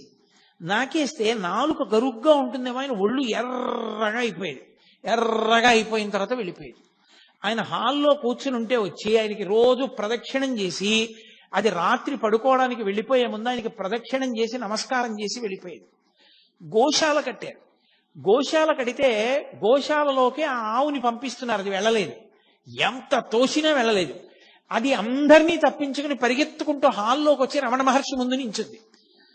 ఆయనకు అర్థమైంది, ఓ నేను గృహప్రవేశం చేస్తున్నాను గోశాలలోకి, మీరు లేకపోతే ఎలా రమ్మంటోందని. ఆయన లేచి వచ్చారు. ఎందుకు దాన్ని అలా ఇబ్బంది పెడతారు, అది నేను వచ్చాక గృహప్రవేశం చేస్తానంటోందన్నారు. అప్పుడు భగవానులతో కలిసి అది గృహప్రవేశం చేసింది. దానికి అంత చేరిక, ఎంతమందిలో ఉన్నా సరే అది టీవీగా నడిచి వచ్చి రమణ మహర్షి దగ్గరికి వచ్చి ఆయన్ని నాకేసి ఆయనకి ప్రదక్షిణం చేసి నమస్కారం చేసి వెళ్ళిపోయేది. ఆఖరణ దానికి ప్రాణం పోయేటప్పుడు కూడా అలాగే ఉగ్గపట్టుకుంది ప్రాణాలు. రమణ మహర్షి వెళ్ళి దగ్గర కూర్చుని ఒళ్ళో తల పెట్టుకుని, ఏమ్మా బాధగా ఉందా లక్ష్మి అని ఒళ్ళు నిమురుతుంటే ఆయన వంకే చూస్తూ ప్రాణం వదిలేసింది. ఇప్పటికీ రమణ మహర్షి ఆశ్రమంలో సమాధులుంటాయి. వెనక్కి వెళ్ళి చూస్తే అందులో ఆ లక్ష్మి గోవు అని ఆవు బొమ్మేసి సమాధి ఉంటుంది. అది ఒక సిద్ధయోగి చిట్ట చివరికి ఇలా వచ్చి ఒక గోవు రూపంలో సేవించిందని ఆయన దానికి సన్యాసిని ఎలా పూడుస్తారో అలా ఖననం చేసి సమాధి నిర్మాణం చేశారు. అలా ఒక కాకి ఒక గ్రద్ద పొడిస్తే వచ్చి రమణ మహర్షి దగ్గర పడిపోయింది. ఆయన దాన్ని ఒళ్ళో పెట్టుకునేవారు. అది అలా వారం రోజులు ఉండి ఆయన ఒళ్ళోనే పడుకుని ఒళ్ళోనే ఉండి ఒళ్ళోనే వదిలిపెట్టేసింది ప్రాణం. ఉడతలో పరిగెడుతూ ఆయన దగ్గరికి వచ్చి ఆయన ఒంటి మీద ఆడుకుంటూ ఉండేవి. ఆయన జీడిపప్పు తెచ్చి చేతిలో పట్టుకుంటే తినమంటే తినేవి కావు. ఉడతలన్నీ వచ్చి చుట్టూ చేరితే ఆయన ఒక్కొక్క జీడిపప్పు పెడితే ఈ ఉడతలన్నీ తింటూ ఉండేవి. పాము వచ్చి పడగపట్టి నించునేది, నెమలు వచ్చి అక్కడ నించునేది. నెమలి పావుని కొట్టేది కాదు, పావు నెమల్ని చూసి భయపడేది కాదు. అన్ని ఉడతలు ఆయన ఒంటి మీద తిరుగుతూ ఆడుకుంటూ ఉండేవి. పూర్వం మనం కాశీఖండంలో అగస్త్య మహర్షి యొక్క ఆశ్రమం గురించి చదివితే ఎంత విచిత్రంగా ఉంటుందో. ప్రాణులు తమ మధ్య వైరాన్ని కూడా మరిచిపోయి ఎలా తిరుగుతాయని చెప్తారో అలా తిరుగుతూ ఉండేవి ప్రాణులన్నీ ఆయన దగ్గర. జాక్ అని ఒక కుక్క, ఎంత విశ్వాసం మహర్షి అంటే, అంత విశ్వాసం ఉన్న కుక్క అది భీష్మాచార్యుల వారిలా ఉత్తరాయణ పుణ్యకాలం వచ్చే వరకు ప్రాణాలు ఒగ్గపట్టుకుని అపరభీష్ముడిని పిలిచారాయన దాన్ని. భగవాన్ వచ్చి దగ్గర కూర్చుని దాన్ని ఒళ్ళో పడుకోబెట్టుకున్న తర్వాత ఆయన వంక చూస్తూ కళ్ళు మూసేసింది. ఇప్పటికి జాక్ ది డాగ్ అని రాసి ఆ కుక్కకి కూడా సిద్ధ పురుషుడు ఆఖరిసారి ఇలా శరీరం విడిచిపెట్టారని దానికి సమాధి కట్టించారు. త్రికాలవేది, ఎక్కడ ఎన్ని ప్రాణులు ఆయన కోసం వస్తే అన్ని ప్రాణులతో మాట్లాడుతుండేవారు. అన్నీ ఆయనని చూసి పరవశించిపోతుండేవి. ఇన్ని ఆయన చుట్టూ చేరుతుండేవి. భగవంతుడి చుట్టూ సమస్త ప్రాణులు ఎలా తిరుగుతాయో రమణుల చుట్టూ అలా తిరుగుతుండేవి. అళఘమ్మ గారు స్కందాశ్రమంలోకి వెళ్ళిన తర్వాత ఆవిడికి అనారోగ్యం వచ్చి ఇక ప్రాణోత్క్రమణం అయిపోయే సమయం ఆసన్నం అయిపోయింది. ఇక మాట పోయింది. ఆవిడ్ని పడుకోబెట్టి ఇప్పటికీ ఉంటుంది ఆ గది. అళఘమ్మ గారికి మోక్షం ఇచ్చిన గది అని రాసుంటుంది, మనం లోపలికి వెళ్ళి చూడొచ్చు. ఆ గదిలో అమ్మ దగ్గర కూర్చుని అమ్మ గుండెల మీద కుడి చేయి పెట్టి అమ్మ తల మీద ఎడం చేయి పెట్టి పట్టుకున్నారు. తెల్లవారుజామున కూర్చున్న వ్యక్తి రాత్రి 8 గంటలకి లేచారు. లేచి అమ్మ మోక్షం పొందింది అన్నారు. అందరు ఆశ్చర్యపోయారు, ఏమైందన్నారు.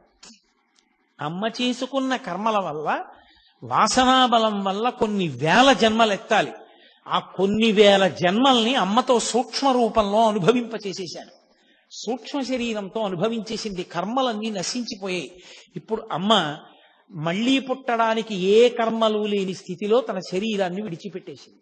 కాబట్టి అమ్మ సిద్ధి పొందింది. అందుకే అమ్మ చనిపోయిందంటే ఆయన ఒప్పుకునేవారు కాదు. సిద్ధి పొందింది. కాబట్టి ఒక సన్యాసి శరీరాన్ని ఎలా ఖననం చేస్తారో అలా ఖననం చేద్దామన్నారు. 8 గంటలకి, నేను అదే మీతో చెప్తున్నది, ఒక జ్ఞానికి చెల్లుతుంది, మనకి చెల్లదు. వెంటనే 8 గంటలకి ఆయన అమ్మగారి శవం దగ్గర నుంచి లేచొచ్చి కూర్చుని అన్నం తిన్నారు. ఆయనకి జ్ఞానికి విధి నిషేధము ఉండవు. సామాన్య సాధకుడు అలా కాదు, అలా చేయడానికి వీలు లేదు. రమణ మహర్షి జీవితాన్ని చదివి రమణ మహర్షి యొక్క స్థితిని అర్థం చేసుకునే ప్రయత్నం చేయండి తప్ప రమణులు చేసినవి అనుకరించే ప్రయత్నం ఎప్పుడూ చేయకూడదు. అది ఏదో నాటకంలో పాత్ర వేసినట్టు ఉంటుంది తప్ప నిజ జీవితంలో ఎదగడం మాత్రం కాదు. అది క్రమక్రమంగా సాధన చేత జ్ఞాని కావాలి తప్ప అకస్మాత్తుగా ఏవో కొన్ని పనులు చేసి నువ్వు జ్ఞాని అయిపోయావు అనుకుంటే చాలా చాలా ప్రమాదం. అది గతి తప్పిపోతాడు, సాధనలో కిందకి వెళ్ళిపోతాడు. పరమ ప్రమాదం అది. సరే, నేను దాని గురించి హెచ్చరికతో కూడిన ప్రసంగం ఎందుకు చెయ్యాలి, రమణతత్వం గురించి మాట్లాడే ప్రయత్నం చేస్తాను. ఆయన ఆ మూడో తమ్ముడు మహానుభావుడు, పెద్ద ఆయన ఎలాగో నాగస్వామి శరీరం వదిలిపెట్టారు, రెండో ఆయన భగవాన్ రమణులైపోయారు, మూడో ఆయన తన భార్య చనిపోయింది, ఆ కొడుకుని తీసుకెళ్లి చెల్లెలు అలివేలు మంగ దగ్గర వదిలేశారు. ఆ నాగసుందరం గారు నేను ఒక్కడిని మాత్రం ఉండిపోవడం ఎందుకని, ఇక అళఘమ్మ గారు అక్కడే ఉంది కదా అని చెప్పి ఆయన కూడా సన్యాసం తీసుకున్నారు. తీసుకుని నిరంజనానంద స్వామి అన్న పేరుతో ఆయన కూడా విరూపాక్ష గుహలోనే ఉండేవారు.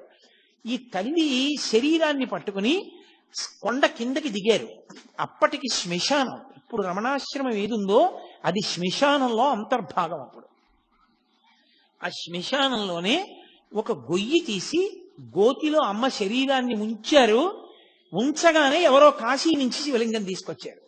వెంటనే అమ్మగారి సమాధి మీద ఆ శివలింగాన్ని ఉంచి, దీని పేరు మాతృభూతేశ్వరాలయము, అమ్మ అమ్మగా మారిన పరమేశ్వరుడు లేదా పరమేశ్వరుడైన అమ్మ అన్న పేరుతో అమ్మకి గుడి కట్టారు, మాతృభూతీశ్వరాలయం అని. అప్పటికి గుడి ఏం లేదు. కొన్నాళ్లు పోయిన తర్వాత రోజు కొండ దిగొచ్చి నిరంజనానంద స్వామి పూజ చేసేవారు. రోజు రావడం వెళ్ళడం కష్టంగా ఉందని 4 తాటాకులతో చిన్న పందిరేసుకుని ఆ శ్మశానంలోనే సమాధి పక్కన ఉంటూ ఉండేవారు ఆయన. అలా ఉంటూ ఉండగా కొంతకాలానికి జయంతి ఉత్సవాల సమయానికి రమణ మహర్షి కూడా వారం రోజుల ముందు వచ్చి అక్కడే ఉండిపోయారు. ఉండిపోయి ఆయన పైకి వెళ్ళలేదు కొండ మీదకి. ఉండిపోయిన తర్వాత 4 తాటాకు పందిళ్లు వేశారు. ఒక తాటాకు పందిరి గదిలో రమణులు కూడా ఉంటూ ఉండేవారు. అలా ఉన్న రోజుల్లోనే ఒక ఆశ్చర్యకరమైన సంఘటన జరిగింది. ఆయన ఒక గదిలో ఉంటుండగా ఓ కుక్కొకటి లోపల ఉండేది. ఒక 4 కిటికీల దగ్గర పడుకునేవారు. ఆయన పడుకున్నారు. ఇంతలో అలికిడి వినపడింది. ఊరికి చిట్ట చివరకు ఉంది ఆగ్నేయ భాగంలో. ఏమైంది, దొంగలు వచ్చారేమో అని అక్కడ ఉన్నవాళ్ళు లేచి కిటికీలోంచి చూశారు. చూసి 6 ఉన్నారు అన్నాడు లోపల ఉన్న అతను. కనపడ్డారు బయట 6 దొంగలు. 6 ఉన్నారన్నాడు. అనగానే వాళ్ళు కిటికీ అద్దం బద్దలగొట్టి కిటికీ బద్దలగొట్టారు. బద్దలగొట్టి లోపల ఎంతమంది ఉన్నారా, ఎవరున్నారా అని అరిచారు. అరిచేటప్పటికి రమణులు ఆయనకి నిద్ర ఏమిటి, శరీరం నిద్రపోతుంది. ఆయన కూర్చుని అన్నారు, తలుపు తీయండి, వారిని రమ్మనండి, వారికి కావలసినవి ఏ ఉన్నా తీసుకుని వెళ్ళమనండి అన్నారు. అంటే వాళ్ళు దొంగలు చాలా ఉద్రేకంగా ఉన్నారు, వాళ్ళు మనని కొడతారేమో అన్నారు. వాళ్ళు పాపం ఆ స్థాయిని ఇంకా పొందలేదు, వాళ్ళు దొంగతనంలో ఉన్నారు, వాళ్ళు ఉద్రేకపడచ్చు, కానీ మనం ఎందుకు ఉద్రేకపడాలి, తప్పు కదా, తీయండి తలుపు అన్నారు. అంటే తలుపు తీశారు. తలుపు తీసి లోపలికొచ్చి వాళ్ళు బడిత కర్రలు పెట్టి ఆ చుట్టూ ఉన్న వాళ్ళని అరిచిన కుక్కని కూడా కొడితే కుక్క భయపడిపోయి పారిపోయింది గదిలోకి.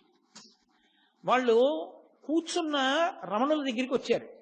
వచ్చి ఏం దాచావు చెప్పు, నీ దగ్గరికి చాలా మంది వస్తారు కదా, ఎంత ఉంది చెప్పమన్నారు. ఏమీ లేదు, ఉన్నవన్నీ అక్కడే ఉన్నాయి, మీకు కావలసినవి ఏ ఉన్నా మీరు పట్టుకెళ్ళవచ్చు అన్నారు. వాళ్ళు బడితి కర్ర తీసి ఆయన ఎడమ తొడ మీద కొట్టారు.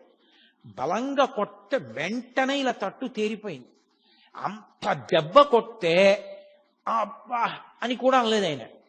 అలాగే కూర్చుని ఇక్కడ కూడా కొడతారా అని అడిగారు. అసలు బుద్ధుందా వీడికి, అంత దెబ్బ కొడితే ఇక్కడ కొడతావా అని అడుగుతాడేటి అని ఆ శిష్యులు అందరినీ కొట్టారు. కొట్టిన తర్వాత వెతికారు, ఏదో 4 రూపాయలను, యాపిల్ పండు, కొద్దిగా బియ్యం అవి ఏవో దొరికాయి. అవే మూట కట్టుకుని వెళ్ళిపోయారు. వెళ్ళిపోతుంటే ఈయన్ని బయటికి పొమ్మన్నారు. అంటే వెళ్ళి ఉత్తర గృహంలో ఒక చిన్న తాటాకు పందిరి కింద కూర్చున్నారు. ఒక అతను చూశాడు, రామకృష్ణ అని అతను చూశాడు, ఇంత తట్టుంది ఆ తొడ మీద, ఇంత దెబ్బ కొడతారా అని ఇనప ఓచొకటి తీసుకుని ఇవాళ ఒకడినైనా చంపేస్తానని వెళ్తున్నాడు. రమణులు పట్టుకుని అన్నారు, అన్నం తింటున్నప్పుడు నాలుక పళ్ళ కింద పడుతుంది ఒక్కొక్కసారి. పళ్ళు నాలుకని కొరికాయని నాలుకది తప్పని నాలుక కోసుకుంటావా? నాలుక సరిగ్గా ఉన్న పళ్ళే కొరికాయని పళ్ళు పీక్కుంటావా? పళ్ళు నావే, నాలుక నావే, వాళ్ళు ఈశ్వరుడే, నేను ఈశ్వరుడే. ఇంత గొప్ప పూజ నాకెవరు చేస్తారు? ఎంత మంచి పూజ చేశారు. వాళ్ళు దొంగలు కాబట్టి పాపం వాళ్ళకి తగిన సంస్కారం లేదు. వాళ్ళు ప్రవర్తించినట్లుగా మనం ఎందుకు ప్రవర్తించడం, తప్పు అలా చేయకూడదు, ఊరుకోండి అన్నారు. వాళ్ళు వెళ్ళిపోయారు. మరునాడు ఈ విషయం కర్ణాకర్ణిగా పోలీసులకి తెలిసి పోలీసులు వచ్చారు. కనీసం కొట్టారని దెబ్బ కానీ ఏమీ చూపించలేదు మహర్షి. కానీ దొంగలు పట్టుబడ్డారు, వాళ్ళని జైల్లో పెట్టారు. తర్వాత నేను మీతో ఎందుకు మనవి చేస్తున్నానంటే, నిద్దట్లో దొంగలు వచ్చారు, కర్రలు పెట్టి కొడుతున్నారు అంటే ఎవరైనా ఎంత ప్రతిస్పందించాలి? అప్పుడు కూడా ఆయనది ఉదాసీనమే, అదే స్థాయి, అంతే ప్రేమ. అమ్మని పిల్లాడు పిలిచి ఎవరితోనో మాట్లాడుతుంటే అమ్మ పలకలేదని కోపం వచ్చి చెళ్ళని చెంపకాయ కొడితే ఏమిటది అని ఊరుకున్న అమ్మలా, పిల్లవాడికి తెలియదని క్షమించేసిన తల్లిలా, క్షమించేయడమే తప్ప కనీసం దొంగల మీద ఒక చిన్న కంప్లైంట్ ఇవ్వలేదు. ఎప్పుడూ ఆయన అసలు మళ్ళీ ఆ సందర్భాన్ని స్మరించలేదు. అటువంటి మహానుభావుడు మెల్లిగా ఏదో ఆశ్రమం అలా తాటాకు పందిళ్ళు, గదులు, మెల్లిగా ఏదో సిమెంటుతో కట్టినటువంటి గోడలు, గదులు ప్రారంభమయ్యాయి. సూర్య నాగమ్మ గారు, నేను ఈ మిగిలిన ఉపన్యాసాల్లో ఎక్కడో దాని గురించి స్పృశిస్తాను తప్పకుండా, ఒకానొకప్పుడు హఠాత్తుగా రమణుల యొక్క శిల్పమూర్తిని తెప్పించారు. ఆవిడ తెల్లబోయారు సూర్యనాగమ్మ గారు. ఇదెందుకు ఈ శిల్పం అన్నారు. ఏమో ఇక శిల్పం అవసరం వచ్చిందేమో అన్నారు. ఇచ్చమ్మాళ్ళని ఒక మహాతల్లి, పరమభక్తురాలు, ఆవిడ వెళ్ళిపోయింది, శరీరం వదిలేసింది. ఆవిడ ఎక్కడో శరీరం వదులుతుంటే ఇక్కడ అకస్మాత్తుగా ఆయన మౌనంలోకి వెళ్ళిపోయి ఒళ్ళంతా కాంతిపుంజం అయిపోయింది. 2.5 గంటల తర్వాత కాంతి ఆయన వదిలి ఆయన బహిర్ముఖులయ్యారు. ఖచ్చితంగా ఎన్ని గంటలకు ఆయన్ని కాంతిపుంజం పట్టుకుందో, ఆయన మౌనంలోకి వెళ్ళిపోయారో, ఖచ్చితంగా ఆ సమయానికే ఇచ్చమ్మాళ్ళు అక్కడ శరీరం వదిలేసింది. పరమ భక్తురాలు ఆవిడ. ఆయన దగ్గరికి వచ్చి చెప్పారు వాళ్ళు, ఇచ్చమ్మాళ్ళు వెళ్ళిపోయిందని. తెలుసు ఇచ్చమ్మాళ్ళు వెళ్ళిపోయింది అని ఆయన అన్నారు. ఆవిడికి సమయం ఆసన్నమైంది, దీనికి ఎప్పుడు అన్నారు. అది మొట్టమొదటి మాట అవతార పరిసమాప్తికి. అందరూ హడిలిపోయారు, ఏమిటి ఇలా అంటున్నారని. తరువాతి కాలంలో మెల్లగా సర్కోమా పొడసూపింది. ఎడమ చేతి మోచేతి పైన ఒక చిన్న గడ్డలా ఒకటి వచ్చింది. వచ్చి అది మెల్లిగా పెద్దదై అది బద్దలై అందులోంచి నెత్తురు కారడం మొదలుపెట్టింది. ఇంత నెత్తురు కారిపోతోంది, నీరసపడిపోతున్నారు రోజు రోజుకి అని చుట్టూ ఉన్న వాళ్ళందరూ బెంగ పెట్టుకున్నారు. ఆకులు తీసుకొచ్చారు, పసర్లు పిండారు, రేడియం సూదులు తీసుకొచ్చారు, సూదులు గుచ్చి కట్టారు. అందరూ ఆయన దగ్గరికి వెళ్ళి, భగవాన్ మీకు పుండు పుట్టిందా అనేవారు. ఆయన అనేవారు, నాకు పుండు పుట్టలేదు, పుండుకి పుండు పుట్టిందనేవారు. ఈ శరీరమే పుండు, సుఖ దుఃఖములు అనుభవించడానికి వచ్చింది, ఈ పుండుకో పుండు పుట్టిందనేవారు. అది అలా నెత్తురు కారిపోతుండేది. ఆఖరికి దానికి ఆపరేషన్ చేశారు. ఆపరేషన్ చేసి పుండు తీసేశారు. మళ్ళీ అది సెలవేసుకొచ్చి మళ్ళీ పుండు మీద ఇంకో పుండు వచ్చింది. అది అలా నెత్తురు కారుతూనే ఉండేది. అది విపరీతమైన పోటుట సర్కోమా. ఎవరైనా వచ్చి భగవాన్ అంత నెత్తురు కారుతోందంటే ఆయన అనేవారు, ఇది శమంతకమణి, ఎంత ఎర్ర బంగారం పెడుతోందో చూశారా అనేవారు. ఒకానొక సందర్భంలో జలగతో కరిపించారు. అది నెత్తురు తాగేస్తుంది, చెడు నెత్తురని. అవి విడిచిపెట్టలేదు, తాగి అలాగే స్తబ్దుగా ఉండిపోయాయి. ఏమిటి జలగలు అలా ఉండిపోయాయి అన్నారు ఎవరో. దానికి కూడా సమాధి స్థితి అబ్బిందేమో అన్నారు. దానికి ముగ్గు వేసి లాగేశారు ఆ జలగల్ని. అవి చిన్న మాంసం ముక్కలతో ఊడిపోయి. ఆయనకి ఎనస్థీషియా ఇస్తామన్నారు. నాకు మత్తెందుకు, దీన్ని మీరు కోసుకుంటానంటున్నారు, కొయ్యండి, నేను సాక్షిని అన్నారు. అంతటి సాక్షిత్వాన్ని పొందినటువంటి మహాజ్ఞాని, మహానుభావుడు. అటువంటి స్థితిని చేరిపోయినటువంటి భగవానులు అప్పుడు కూడా, ఆ స్థితిలో కూడా వేదపారాయణం జరిగేటటువంటి సమయంలో మాత్రం బయటికి వచ్చి కూర్చుని దర్శనమిస్తుండేవారు. కొన్ని వేల మంది ఆశ్రమమంతా చేరిపోయి ఆ ఘోష వినపడుతూనే ఉండేది. అరుణాచల శివ, అరుణాచల శివ, అరుణాచల శివ, అరుణాచల. ఆయనకి అది పరమ ప్రీతి పాత్రం ఆ భజన. ఆ అరుణాచల అక్షర మణమాల అని ఆయన చేత రచింపబడింది. అది చదువుతూ ఆయన చదువుతూ ఉండేవారు. ఒక్కరోజైనా ఈ ఉపన్యాసాలు చెప్పుకున్నందుకు నేను అరుణాచల అక్షర మణమాల తీసుకొచ్చి దాని తెలుగు అనువాదం చేశారు పెద్దలు. దాని తెలుగు అనువాదంలోంచి నేను అక్షర మణమాలలోంచి చదువుతాను. మీ అందరూ కూడా ఒక రోజున చక్కగా అరుణాచల శివ, అరుణాచల శివ, అరుణాచల శివ, అరుణాచల అని ప్రార్థన చేద్దురు గాని ఒక్కరోజైనా కనీసం ఆ భజన చేద్దాం మనం. కాబట్టి అందరూ భజన చేస్తున్నారు. ఎంతమందో ఆయన్ని నమ్ముకున్న మహానుభావుడు, ఆయన దర్శనం అవ్వకపోతే ఎలా అని అలమటించిపోతున్న వాళ్ళు.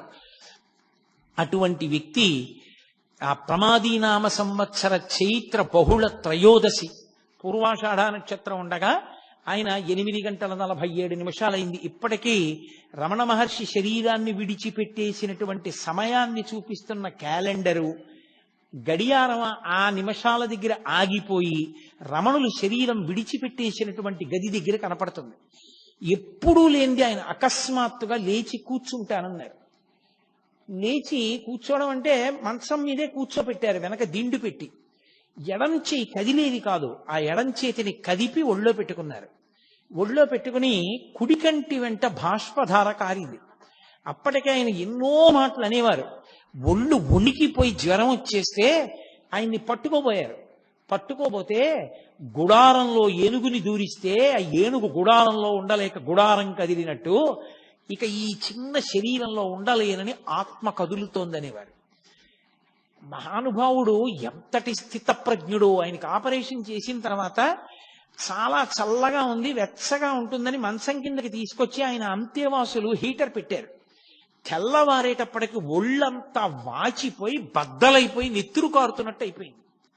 డాక్టర్లను పిలిచారు. వాళ్ళు పరిగెత్తుకొచ్చన్నారు, ఎవరు పెట్టారు హీటరు? హీటర్ పెట్టకూడదు, పెడితే ఒళ్ళంతా కూడా వాచిపోతుంది, ఎవరు పెట్టారని అడిగారు. అడిగితే మేమే పెట్టామన్నారు. వాళ్ళు తెలియక వెచ్చగా ఉంటుందని పెట్టామన్నారు. మరి ఇంత బాధపడిపోతూ ఒళ్ళంతా వాచిపోయిందే, ఎందుకు పిలవలేదు మమ్మల్ని అని అడిగారు. ఆయన అన్నారు, వారేమో దీన్ని కోశారు, కోసి ఇది బాగుంటుందని వారన్నారు. వారేమో మంచం కింద హీటర్ పెట్టి దీనికి బాగుంటుందన్నారు. ఇదేమో నేను లొంగనంది, పైగా హీటర్ పెడితే నాకు నచ్చలేదని ఇదేమో ఇలా తయారైంది. వారి పంతం వారిది, వీరి పంతం వీరిది, దీని పంతం దీనిది, ముగ్గురి పంతాలు చూస్తున్నాను తమాషా అన్నారు ఆయన. ఒక ఆయన అన్నాడు, అలా కాదు భగవాన్, ఇక్కడ ఆపరేషన్ చేస్తే మళ్ళీ వచ్చేస్తోంది, అందుకని ఎడం చేయి తీసేస్తా అన్నారు. ఆయన చిరునవ్వు నవ్వన్నారు, నా అదృష్టం, తల మీద పుడితే తలకొద్దురా అన్నారు. తప్ప అలా చేయి తీయించేసుకునేదో బతుకుదామన్నా ఆ శరీరంతో ఉండాలన్న కోరిక కూడా లేదు. ఆ క్షణం రానే వచ్చింది. ఇంతమంది ప్రార్థన చేస్తున్నారు. కుడికంటి వెంట బాష్పధార కారింది. అంటే పరమానందాన్ని పొందారమ్మయ్య, అయిపోయింది శరీరం, ప్రారంధ కర్మ అయిపోయింది, వదిలిపెట్టేశాను శరీరాన్ని. కొన్ని వేల మంది చూస్తూ ఉండగా ఆ అరుణాచల క్షేత్రంలో ఆ ఊళ్ళో వాళ్ళు కూడా చూస్తుండగా ఆయనలోంచి ఒక జ్యోతి బయటికి వెళ్ళి నిలబడింది రమణాశ్రమంలో పైన. అందరూ ఆశ్చర్యంతో ఆ జ్యోతి వంక చూస్తూ వెలిగిపోతోంది అది ప్రకాశంతో. రాత్రి 8:47 సమయం. అందరూ ఆ జ్యోతి వంక చూసి భగవాన్ రమణ అరుణాచల శివ అరుణాచల శివ అని అరుస్తున్నారు. ఆ జ్యోతి క్రమక్రమంగా పైకెక్కుతూ అరుణాచల పర్వతానికి ప్రదక్షిణం చేస్తూ ఈశాన్య దిక్కుగా వెళ్ళి ఆ కొండలోకి కలిసిపోయింది. అంతే, అక్కడతో భగవాన్ రమణుల యొక్క శరీరం విడిచిపెట్టేశారు. విభూతి రాశారు, చందనం అలదారు, ఇంత అభిషేకమో చేశారు. అమ్మగారికి కట్టినటువంటి మాతృభూతేశ్వరాలయం పక్కనే పెద్ద గుంత తవ్వి కర్పూరాదులు వేసి ఆయన శరీరాన్ని అందులో పెట్టి మట్టి కప్పి ఆ పైన శివలింగాన్ని ఉంచారు. ఇప్పటికీ ప్రతిరోజు ఆ శివలింగం దగ్గర వేదపఠనం చేసి అభిషేకం చేసి అత్యద్భుతమైన అలంకారం చేస్తారు. ఎందరో దేశ విదేశాల నుంచి వచ్చిన వాళ్ళు అక్కడే కూర్చుని ఉపదేశసారము మొదలైనవి చదువుకుని ఆ రమణ మహర్షి ఉన్న ప్రాంతానికి ఆ సమాధి, ఆయన ఉన్న అధిష్టానం, శివలింగం ఉంటే అధిష్టానం అంటారు, దానికి ప్రదక్షిణం చేస్తూ ఉంటారు. ఆ పక్కనే ఒక బావి ఉంటుంది, దాన్ని రమణ బావి అంటారు. రమణ మహర్షి తల్లిగారు అళగమ్మ గారి శరీరం విడిచిపెట్టినప్పుడు సమాధి కట్టిన రోజుల్లో అక్కడ కావలసినంత నీరు దొరకకపోతే ఎక్కడికో పాలితీర్థానికి వెళ్ళి నీళ్లు పట్టుకొస్తుండేవారు. శవానికి నీళ్లు పోసినప్పుడు కూడా ఆ నీళ్లు అంత దూరం వెళ్ళి తెస్తున్నారని రమణ మహర్షి ఒక చోట కూర్చుని చేత్తో ఇలా అన్నారు. ఇలా అన్నారు కదా భగవానులని తవ్వారు. తవ్వితే అక్కడ జలపడింది. ఇప్పటికీ ఇది తిరువన్నామలై అంతా ఎండిపోతుంది, కానీ ఆ నూతిలో నీళ్లు మాత్రం ఎప్పుడూ ఎండవు. దాన్ని రమణబావి అని పిలుస్తారు. దాన్ని అఘశమన తీర్థము అని పిలుస్తారు. అఘములంటే పాపములు, పాపములను శమింపచేయగలిగిన తీర్థము రమణ తీర్థము, అఘశమన తీర్థము. రమణులు ఉన్నంత కాలం కూడా ఆ అందులో ఉన్నటువంటి తీర్థంతోటే మాతృభూతేశ్వరాలయంలో అర్చనలన్నీ జరుగుతూ ఉండేవి. మహానుభావుడు పుట్టినప్పుడు కనులు లేని కబోది ఒక జ్యోతి పుట్టిందిరా, వెలిగిపోతోంది పురుటి గదిలో అంది. మీతో మనవి చేశాను నేను మొదటి రోజున. ఆయన ఆఖరణ శరీరం విడిచిపెట్టినప్పుడు కొన్ని లక్షల మంది ప్రత్యక్షంగా జ్యోతి పైకెక్కి అరుణాచల పర్వతంలో, అరుణాచల శిఖరంలో కలిసిపోవడాన్ని చూశారు. అలా చూసిన వాళ్ళల్లో నాకు చాలా చాలా గొప్పగా నేను చెప్పుకోగలిగింది, నా జీవితంలో సంతోషకరమైన విషయం ఏమిటంటే, నా కూతుర్ని ఏ ఇంటికి ఇచ్చి పెళ్లి చేశానో, నా కూతుర్ని ఏ ఇంటికి ఇచ్చి పెళ్లి చేశానో ఆ నా వియ్యపురాలిని కన్న తండ్రి గారు కూడా అరుణాచలంలో రమణ మహర్షి యొక్క జ్యోతి వెళ్ళిపోతుండగా చూశాడు. చూసి ఆ రోజుల్లో ఆయన అదేమిటి జ్యోతి వెడుతోంది, రమణులకు ఏమైనా అయిందా అన్నారు. ఆ జ్యోతిని చూసి తిరువణ్ణామలై ఎంత పరిగెత్తింది రమణాశ్రమానికి. ఏమైంది రమణులకని? ఆ జ్యోతి రూపంలో ఆయన వెళ్ళిపోయారు. జ్యోతిగా పుట్టి జ్యోతిగా వెళ్ళిపోయారు. జ్యోతి స్వరూపడిన సుబ్రహ్మణ్యుడిగా, సుబ్రహ్మణ్యావతారంగా, సద్గురువుగా, మహాజ్ఞానిగా, గొప్ప వైరాగ్య చక్రవర్తిగా, బ్రహ్మవిద్బ్రహ్మైవ భవతి అనేటటువంటి మాటకి నిర్వచనంగా బ్రహ్మమును తెలుసుకున్న బ్రహ్మమై ఈ ప్రపంచంలో నడయాడి చిట్ట చివర శరీరాన్ని విడిచిపెట్టి ఇప్పటికీ అంతటా నిండి నిబిడీకృతమైన ఆత్మస్వరూపమై ఎవరు ఆయనకి నమస్కారం చేస్తారో, ఎవరు ఆయనకి అర్చన చేస్తారో, ఎవరు ఆయన మీద భక్తితో ఉంటారో వారందరికీ దర్శనమిస్తూ వారందరినీ కూడా జీవితంలో భగవంతుడి వైపుకి అడుగులు వేయించేటటువంటి గొప్ప గురుస్వరూపం, ఈశ్వర స్వరూపం భగవాన్ రమణులు. ఇవాళ మీకు భగవాన్ రమణుల యొక్క విశేషంలో ఇవాళ ఆయన జీవితం సిద్ధి పొందిన ఘట్టం వరకు చెప్పడం జరిగింది. రేపటి రోజున కావ్యకంఠ గణపతి ముని, భగవాన్ రమణులు, వాళ్ళిద్దరి జీవితాల యొక్క అద్భుత యొక్క విశేషాలు, అసలు నిజంగా కావ్యకంఠ గణపతి ముని యొక్క విద్వత్తు, రమణుల యొక్క వైభవం, ఇద్దరూ కలిసి చేసిన అద్భుతమైన పనులు అసలు విన